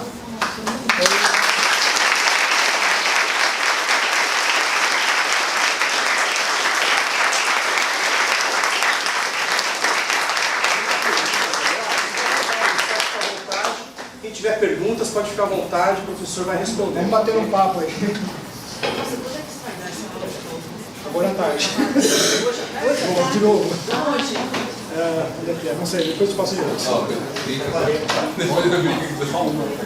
Pois não, quem? Você vai avisar aonde será. Mas que Uma coisa que há 15 anos atrás eu fazia essa absurda, mas é que eu poderia queimar coisa no quintal ali. Dá a empresa sabia que se queimar qualquer coisa, você libera 40% de vapor d'água. Então, o resto é muito científico. E ele se aquecimento global não falar. Então, a pergunta mesmo, aí fiz uma correlação que vai parecer absurda. Lá em casa, há uns anos pra cá, tem dado lodo de alga verde da Guarapiranga. Aí eu fiquei vendo de uns anos pra cá, estão desmatando a parte de mananciais de lá. Isto é, aquela falácia dizia que do aquecimento global, aumento de estufa, a temperatura local aqui da cidade está aumentando por causa do problema do desmatamento. Aí por que está acontecendo então lodo de alga verde na nossa caixa d'água? E não é só, dos vizinhos também. E a pergunta, vou chegar na pergunta, isso ocorre, excesso de gás carbônico, se eu desmatar, vai para as algas, das águas que tiver? Também. Acontece isso? As algas... E está aumentando a acidez, o azedume da água. Aí seria uma coisa muito local que faria ter um estudo específico, mas como você tem mais... Pedi para o senhor ficar aqui, mas para poder ficar do alto. Então, em geral, se você tem mais CO2 na atmosfera, quando você tem uma mistura com a água, aí se a temperatura da água estiver fria, aí esse CO2 entra na água e vai favorecer o surgimento das algas. Tá? Então tem uma sequência de processos aí. Não é simplesmente isso. Provavelmente, talvez o teor de cloro seja mais baixo, não se sabe, né? Uma limpeza, acho que a cada 6 meses a 1 ano tem que ser feita nas caixas d'água. Na região de Guarapiranga especificamente, as águas lá são muito ruins.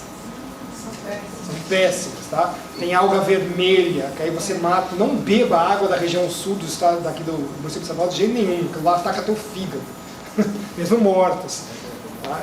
Então, cada vez pior. E esse negócio da Sabesp ficar baixando a pressão dos canos, isso é completamente equivocado. É proibido, inclusive, pela Organização Mundial da Saúde, porque quando você abaixa a pressão dos canos, a sujeira entra nos canos. E se você fecha a água, pior ainda. Todos os canos têm uma nata biológica de proteção que vai se formando, ela resseca e morre, e cai depois dentro da água que vai ligar de novo. Você está bebendo por essa tralha aí.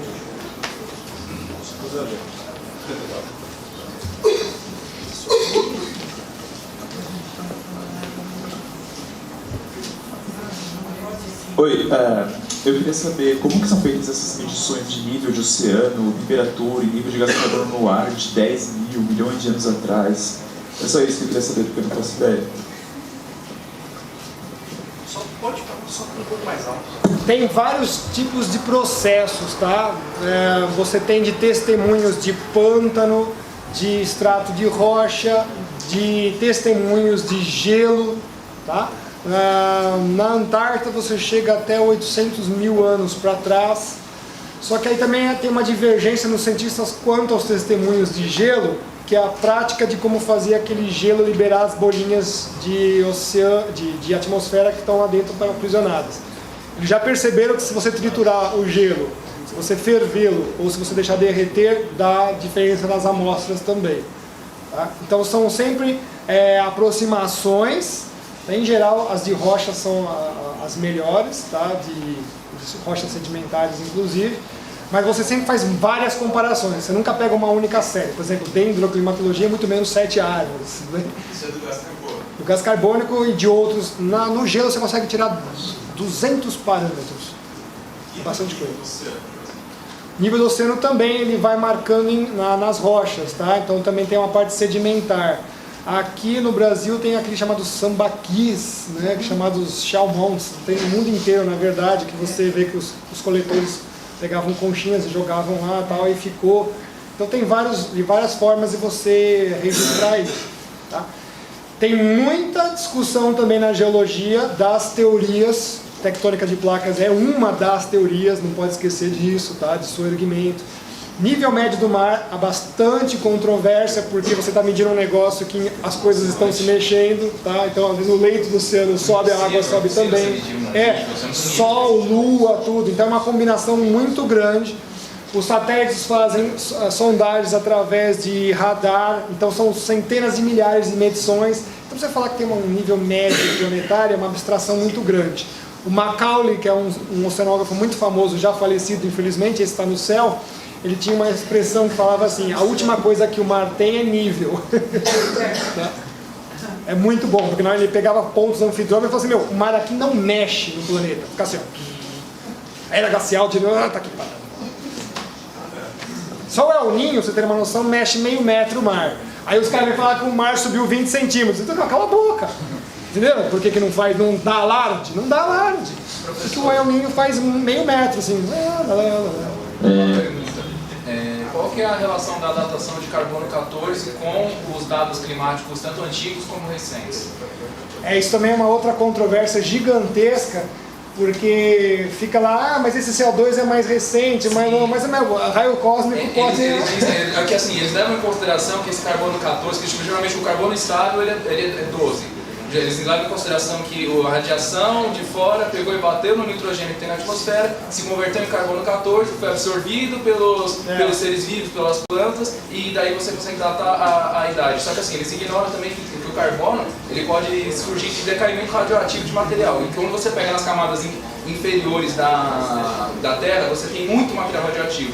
Inclusive o petróleo tem muito material radioativo contido. E o carbono 14 e 12, eles podem ser decaimento radioativo também. Você pode ver também uma coisa, onde tem zonas que tem florestas muito densas, você tem uma ocorrência de tório e de urânio absurdamente alta.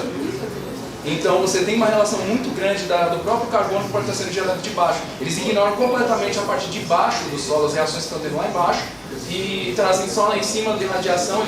Eles trabalham metade do clima com dados provisórios e tiram conclusões assim...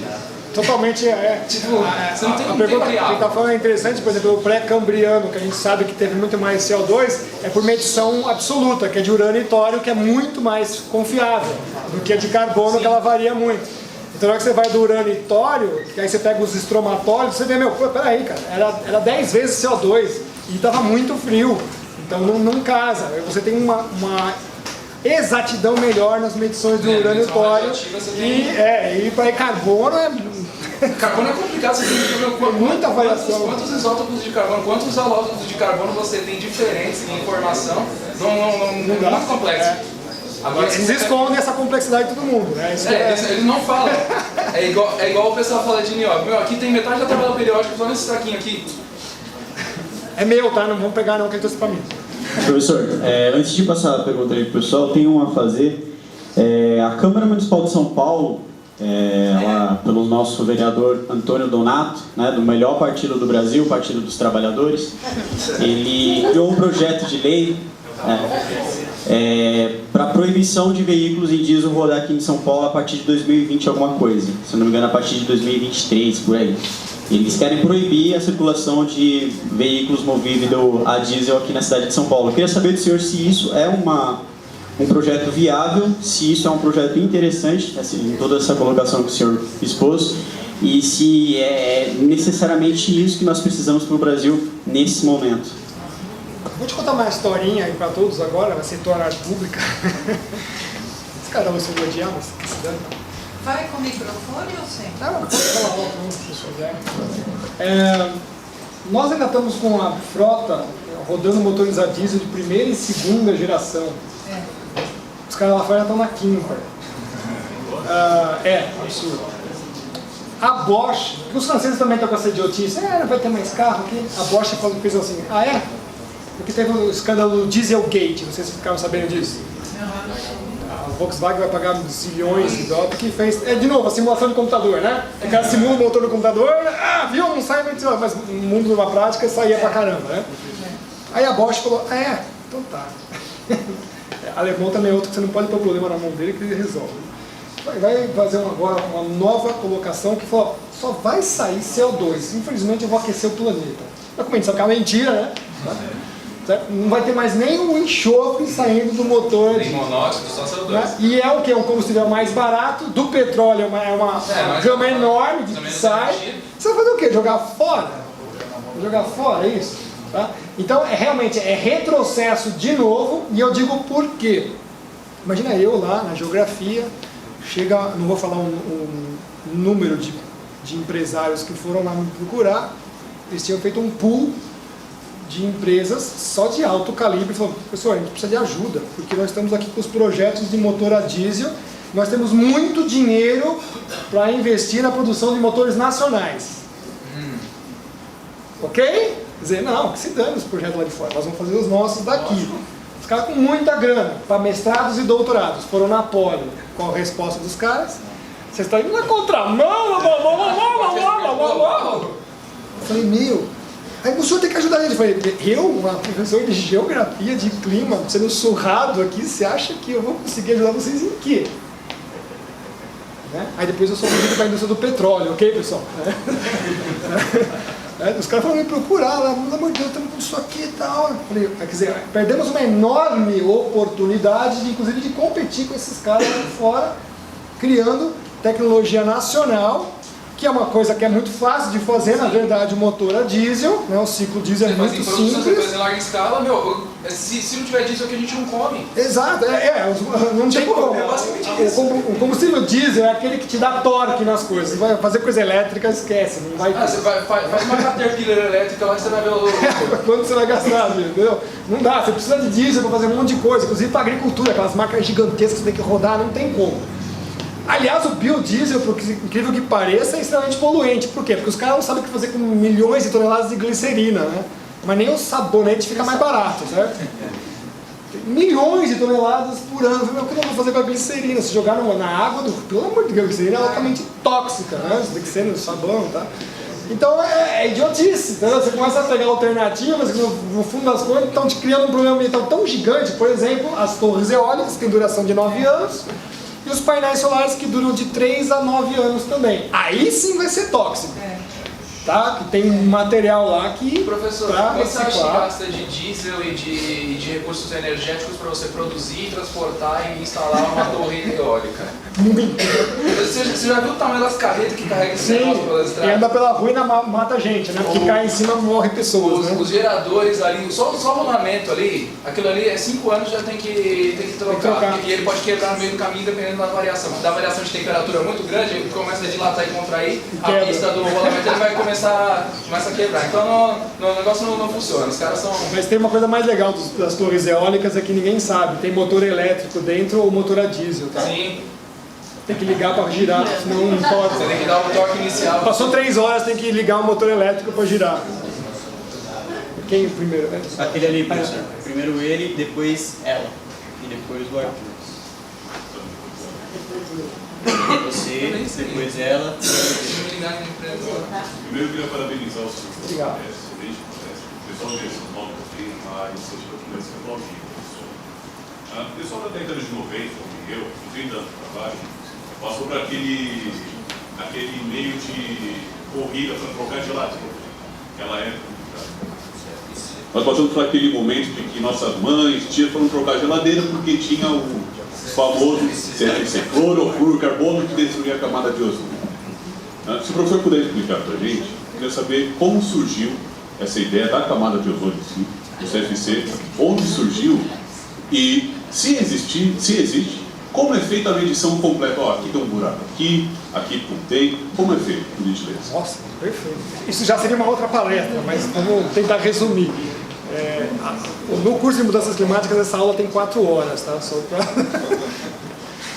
Primeiro, não tem como formar ozônio sem radiação solar, ok, pessoal? Primeira coisa, se não tem sol, que é o K-estrela que a gente fala, não tem ozônio, não forma. E dentro da radiação solar é a banda C, que é muito energética. Por quê? Porque o oxigênio molecular, que é ligado por duas pontes, né, o O2, para quebrar essa ligação muito estável, você tem que ter uma pancada muito forte. E é só a radiação ultravioleta C que faz. Então ela pá, arrebenta.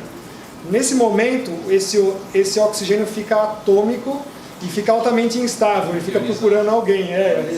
E aí a chance dele achar um outro oxigênio molecular é de 21%. Então ele encosta no cara e vira um O3.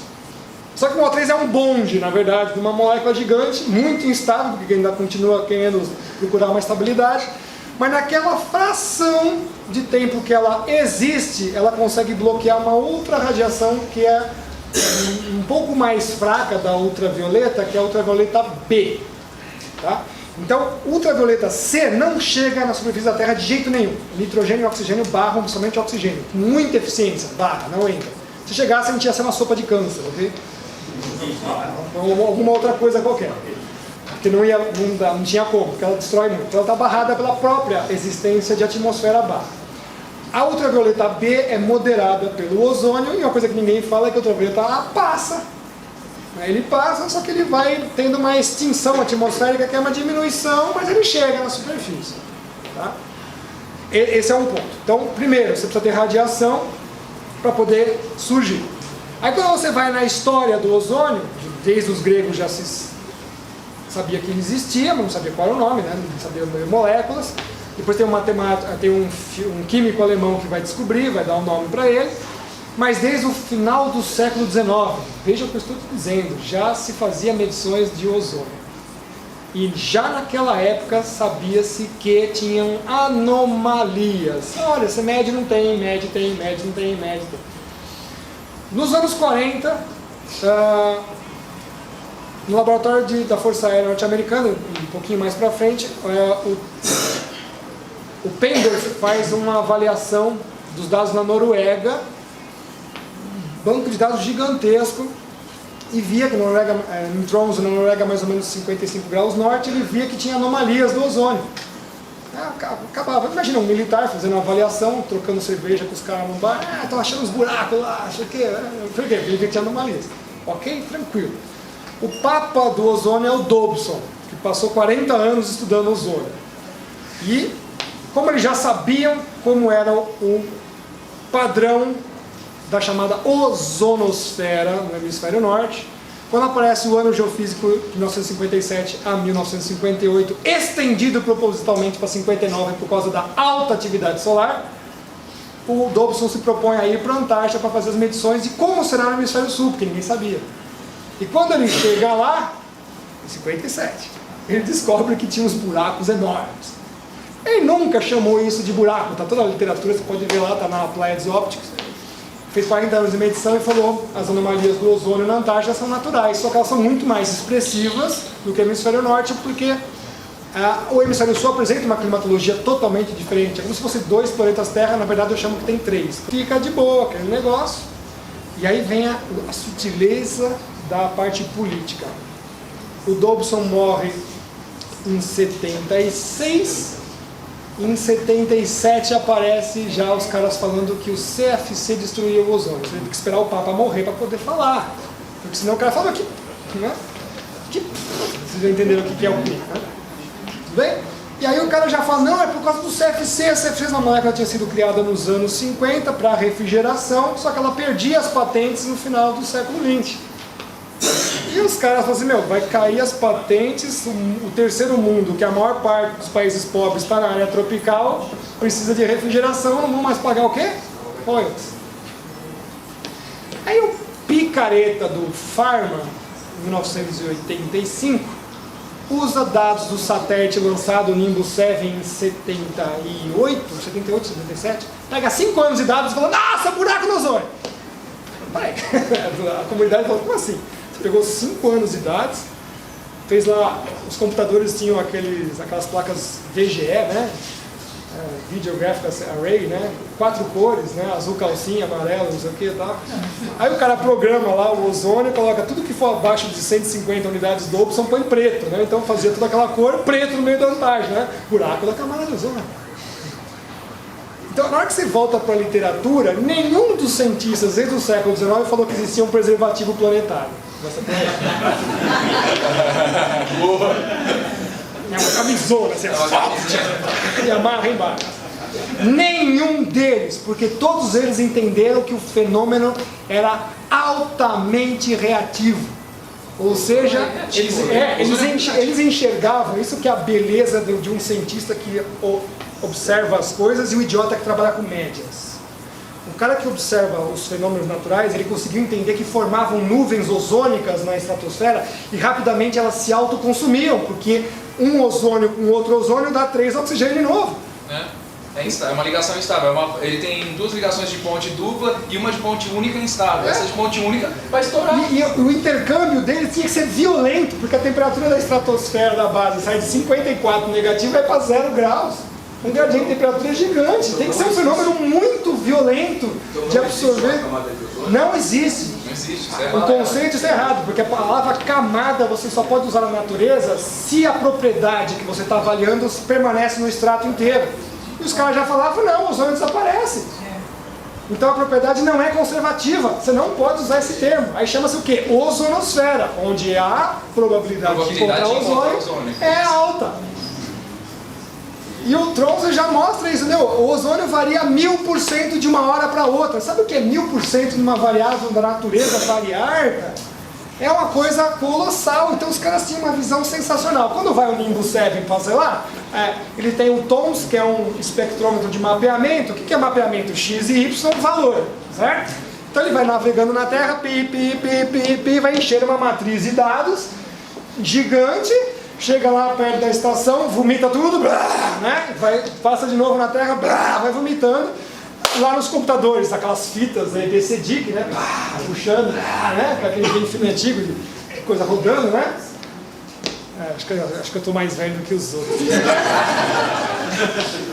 Pouca gente entendeu. Tinha umas fitonas, né? Tinha as de 2 polegadas, tinha as de 4 polegadas, né? Dados, né? Então ficava a antena de satélite, o satélite passava, vomitava tudo, né? Tinha que pegar tudo, a fita gravando, aí tinha que virar uma matriz matemática, aí vem outra matriz, vem outra matriz, vem outra matriz, aí o que os caras fazem? De x e y mais ou menos, soma todos os valores da matriz, tira uma média e dá para criar um mapa. O que vai acontecer? Obviamente, um monte de leituras baixas vai ficar um valor baixo na média.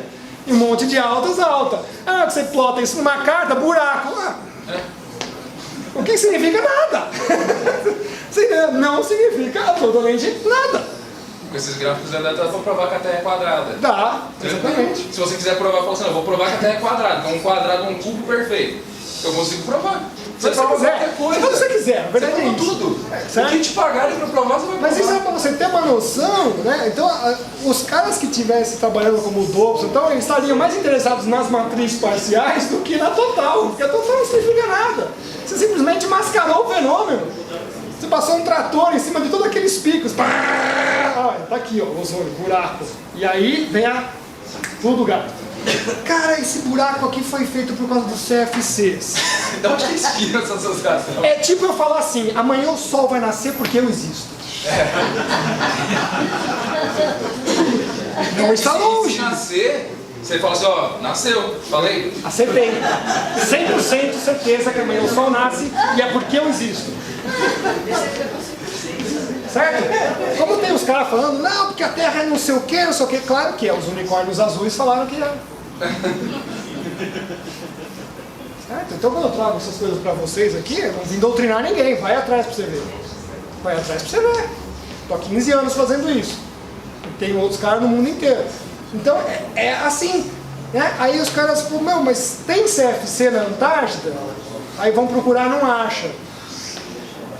Aí a Susan Solomon, que é uma programadora de computador, nunca fez trabalho de campo, manda a mulher fazer radiosondagem na Antártida. Ok? A mulher nunca saiu do laboratório. Manda ela fazer. Inclusive ela ganhou agora, não sei como, o título de climatologista. Eles vão passando, vai ganhando diploma, não sei como. Agora ela é climatologista. Mas enfim, manda ela para a Antártida, na estação McMurdo, certo? Fazer lançamento de radiosondagens para tentar achar cloro na atmosfera. Só esqueceram de avisá-la que tinha o vulcão Erebus do lado. O vulcão Erebus está a cerca de 100 e alguns quilômetros, não, nem isso, acho que 50 quilômetros da estação. E elas lançam os balões na pluma do vulcão, ok? E o vulcão emite por dia 1.500 toneladas de ácido clorídrico e 400 toneladas de uma coisa muito saudável, ácido fluorídrico. É uma delícia, você enche o pulmão, assim, limpa tudo, certo? Até a tua alma limpa. Dá pra um gás sarinho isso daí, pra saber. Aí a mulher lança essa sonda ali, cara. O que ela vai encontrar? Cloro. Esse cloro é do CFC. Certo? Nunca se provou. Isso quem fala são os próprios diplomatas na época, em 1987, na hora que assinavam o Acordo de Montreal. E aí monta-se uma falácia que ficou. Agora saiu, faz 2 semanas, a matéria. Cientistas não sabem por que o buraco na camada de ozônio continua alto mesmo não tendo mais CFCs. Sempre teve. Acho que nem tinha os macacos, aqui não tinha nem homem, tinha buraco no ozônio. E a determinação tem uma ciência, pega um mar fulgurante, cara. Cai tudo, os materiais didáticos você vai lendo assim, a cada 3 parágrafos é degradação ambiental, degradação ambiental, degradação ambiental. Professor, ali na Antártida tem uma questão grave. Você não tem a ozonogênese ali, você não tem a formação de ozônio naquela região, porque a incidência de radiação que tem nas outras camadas não tem ali. Então, basicamente, durante um período durante o inverno. A maior parte do período, só que lá inverno o quê? 6 meses? Na parte onde eles medem, dá mais ou menos 3 meses. Mas mesmo assim continua sendo problemático, por quê? Porque o Molina, quando faz aquela primeira hipótese antrópica dele, é tão fraudulenta que ninguém conseguia fazer nem no laboratório, que ele faz uma segunda hipótese pior ainda. Né? E aí ele fala que não, nos primeiros raiar do Sol da Antártida é energia suficiente para fazer aquela relação. Se ferrou de novo. Por quê? Porque o raiar do Sol emite infravermelho, e infravermelho é radiação bunda. Não faz absolutamente nada. Ah, estou com reumatismo, põe lá no infravermelho. Tá? Não faz. Para quebrar uma molécula com infravermelho, cara, de piagem, entendeu? É umas coisas assim absurdas. Tá? Mas é uma aula gigante, eu passei assim, pinceladas para você entender. Pois não. Espera aí, deixa ela perguntar primeiro, depois ele, depois ela, depois você. Já estou esquecendo já. Tudo bem? Então, na verdade o que eu vou perguntar, não sei se é exatamente assim na tua área, mas eu acho válido perguntar. Hoje em dia é muito comum, eu conheço várias pessoas que ficam com o discurso de não pode mais imprimir, digitaliza, né? Para de comprar livro impresso, né? Livro digital. Eu até tenho o meu Kindle, gosto dele, mas nada substitui o livro impresso e tudo mais. E aí eu vejo que parece que é uma preocupação absurda, não? Porque o papel, ele é muito agressivo para a natureza, e aí as empresas hoje, muitas empresas, né?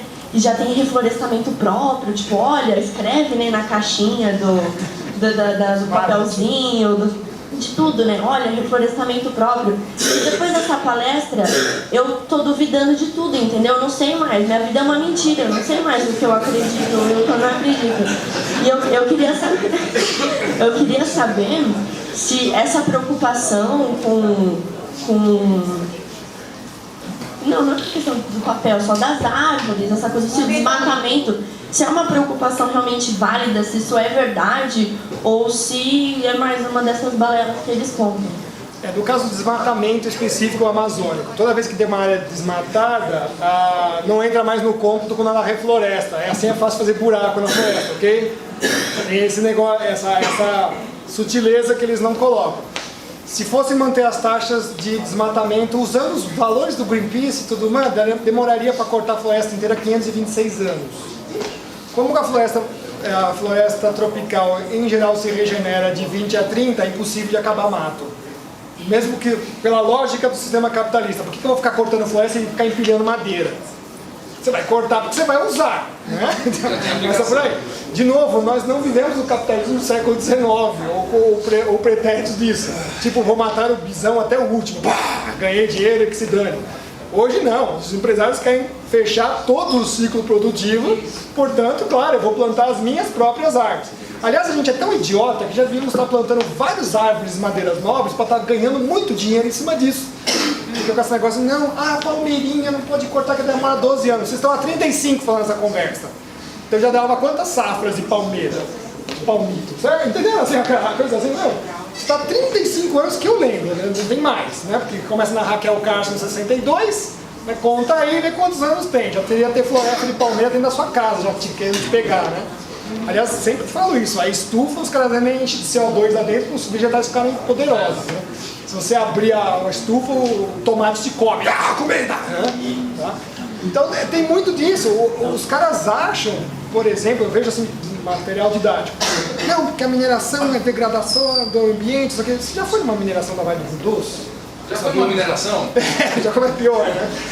Tem que dar os cuidados ambientais que os caras têm. Você fala assim, meu, não tem no resto do mundo. Não tem no resto do mundo, exato. Você pega da Vale lá, no Pará lá, meu, é tudo preservado. E assim, a mineração é 1%. Coisinha minúscula. Coisinha minúscula dentro de uma área vegetal enorme. Os caras querem abrir buraco e ir pra baixo, é tatu. O cara só tá interessado numa pequena área e acabou.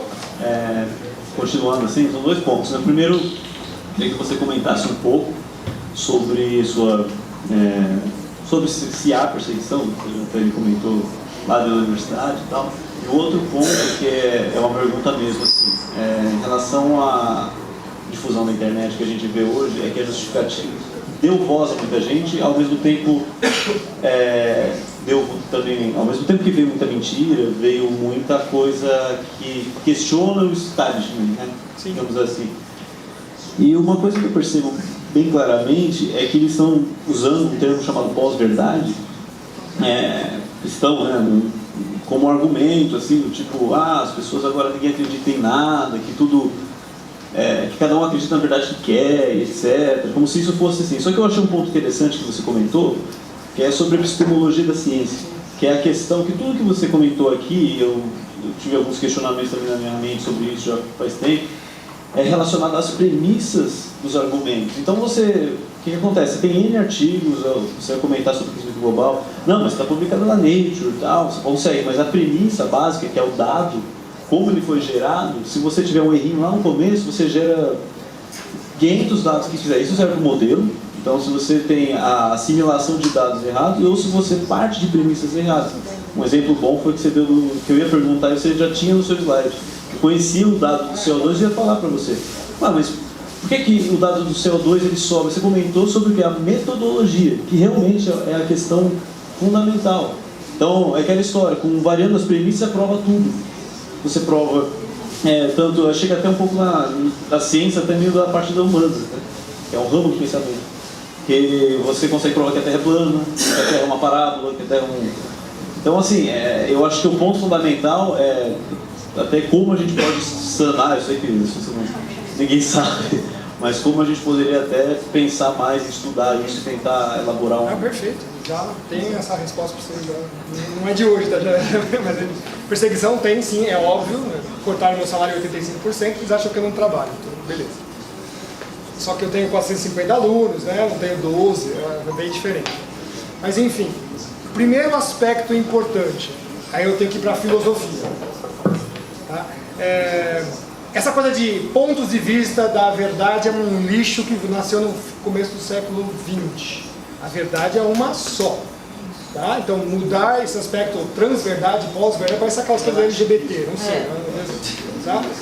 Então é de propósito feito isso justamente para você evitar usar do pensamento filosófico, inclusive, essa é a minha opinião, um homem só é completo no trígono, filosofia, ciência e religião.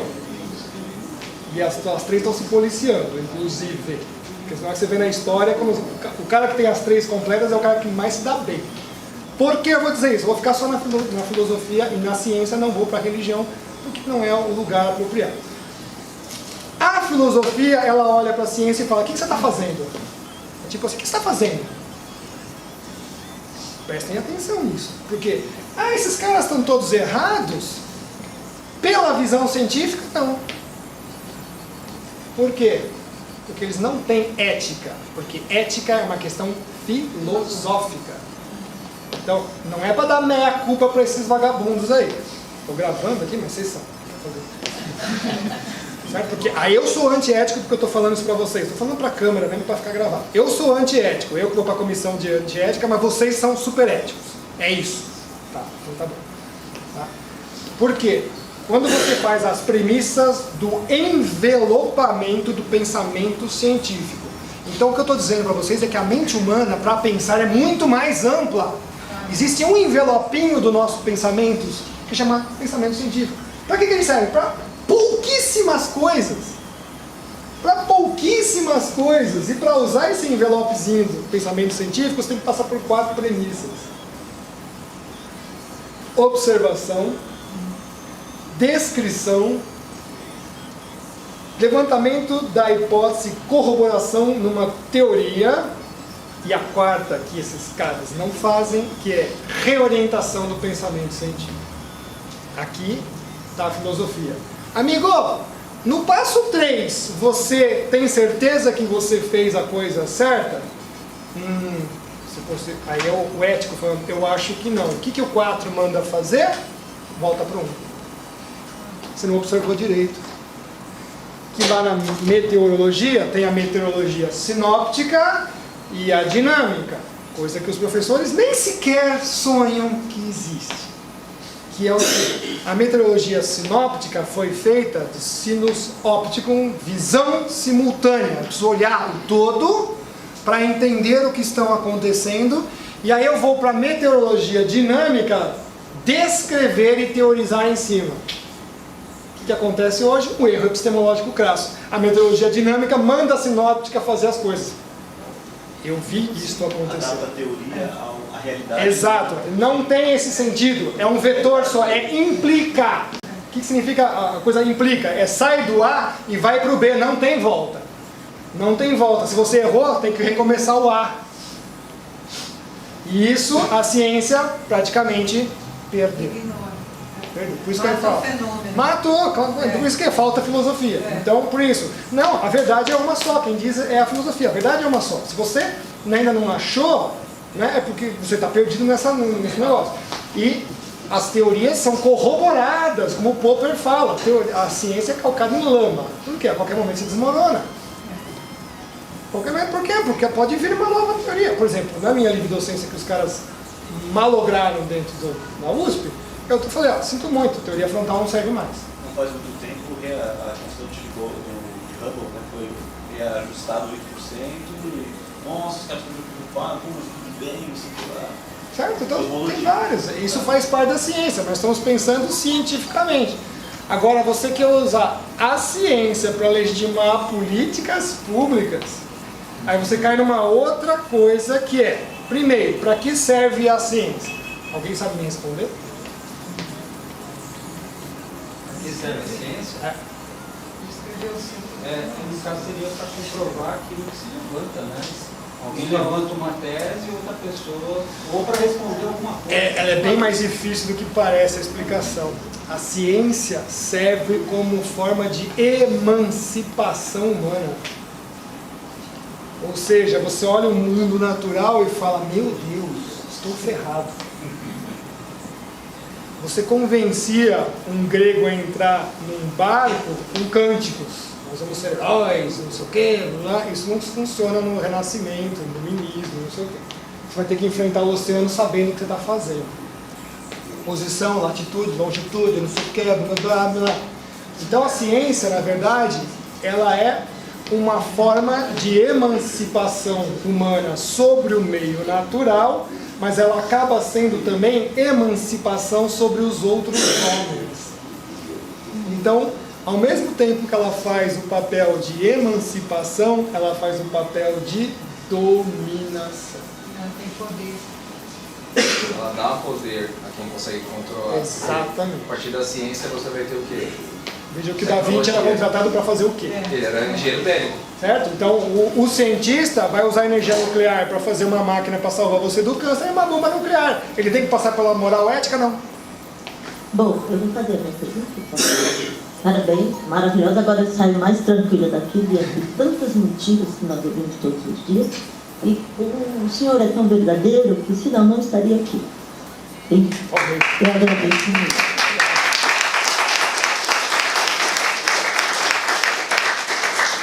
E a minha pergunta é o seguinte, sobre as SBRs, que a gente fica apavorado, que está derretendo, que vai acabar. Nossa, isso dá uma preocupação muito grande. E outra coisa bem rápida, o senhor acha que nós vamos conseguir barrar esses projetos malucos no Brasil, desses carros que não poluentes, diante de todas as mentiras que aí estão? Falta muita coisa ainda aqui no Brasil, né? Bom, vamos começar pelo gelo, né? Eu lembro que no meu curso de meteorologia, há muitos anos atrás, quase 30, a gente mapeava gelo flutuante e tal. Hoje em dia hoje faz por satélite e tudo mais. Isso não é um problema porque os icebergs ficam circulando mais no oceano polar mesmo. É difícil você ter rotas de navios nessa área. Os navios de turistas, sim, que estão indo para a Antártida, estão abalroando em alguns icebergs porque cresceu bastante o mar congelado. É bom que derreta? É, porque o ciclo hidrológico do qual nós dependemos precisa de água. Então toda vez que o planeta está em uma fase fria, é ruim para nós, porque as geleiras são banco de gelo, né? Elas pegam a água do planeta e seguram lá, e você não tem isso dentro do ciclo hidrológico ativo, que é para fazer precipitação, chuva, água doce e tudo mais. Então, toda vez que o planeta está quente é melhor. Tá? Tem N teorias que mostram isso, teoria dos refúgios, de vegetação, tem várias. Né? Então, a floresta amazônica ela é muito mais abundante, todas as florestas tropicais são mais abundantes no período quente. Tá? Então, quanto a gelo, não se preocupe, não tem nenhum problema. Qual que era a segunda parte? Desculpa. Sobre... Os automóveis, né? É o que eu falei, eles vão ficar com essa conversa e nesses próximos 20 anos tudo pode surgir. Tem motor eólico de ar comprimido, tem tudo que você pode imaginar de tecnologias prontas, até com água e tudo mais. Tá? Eu só acho que a gente ainda vai queimar um pouco de petróleo ainda por um tempo. Tá?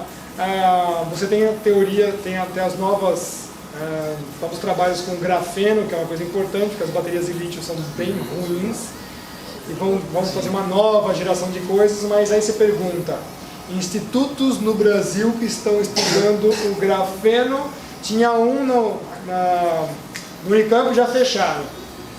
Graças a Deus, iniciativa privada, o Mackenzie fez um departamento que gastou 200 milhões de reais e vai investir pesado nisso. Ninguém quer fazer nada, nós vamos deixar esse negócio passar. Porque aqui está a fonte de grafeno aqui no Brasil, é um colosso, quer dizer, é pra gente... De novo, né? Tudo está aqui, né? Acho que Deus fez assim, vamos pegar todo o resto do planeta, amontoou, socou, fez Brasil, pôs a bandeirinha, ok? Aí fizeram os políticos. Aí esses caras vieram de fora, assim, o diabo que trouxe. Tudo bem? Primeiramente, gostaria de parabenizar pela palestra muito boa, trouxe muitas verdades. Eu queria fazer uma pergunta foi uma dúvida que eu fiquei. Naquele levantamento, no gráfico, que mostrava o dado maquiado de 30% de área preservada, que a ONU indica 10%, mas que o Brasil colocou de forma maquiada 30%, na verdade... é deles, a informação é de fora. Que na verdade são 60%. Eu queria saber quem foi que definiu esse limite para o Brasil, né? E se teria como ainda o Brasil recorrer isso de alguma forma, porque todos os outros países colocam áreas inóspitas, desertos, áreas de gelo, e o Brasil colocou partes importantíssimas ali que a gente pode perder na parte da agropecuária, a gente pode perder na parte inclusive de moradia, são áreas importantes para o desenvolvimento brasileiro. Então eu queria saber essas duas coisas. Quem foi que desenvolveu, quem foi que cedeu essas partes, né? Quem que escolhe isso? E se teria como retomar ou colocar ou diminuir esse número de maneira política mesmo, né? Eles pegam o valor de mais ou menos 30% das áreas de preservação ambiental, não sei o quê, só que eles propositalmente isolam as outras, mas a do índio também não pode mexer. Então tem que entrar no conto. Não, isso aí tem dono. Como assim? Vai cortar uma árvore lá. Mas aqueles 20% na Amazônia, inclusive é 80% as propriedades agrícolas, 80% preservadas.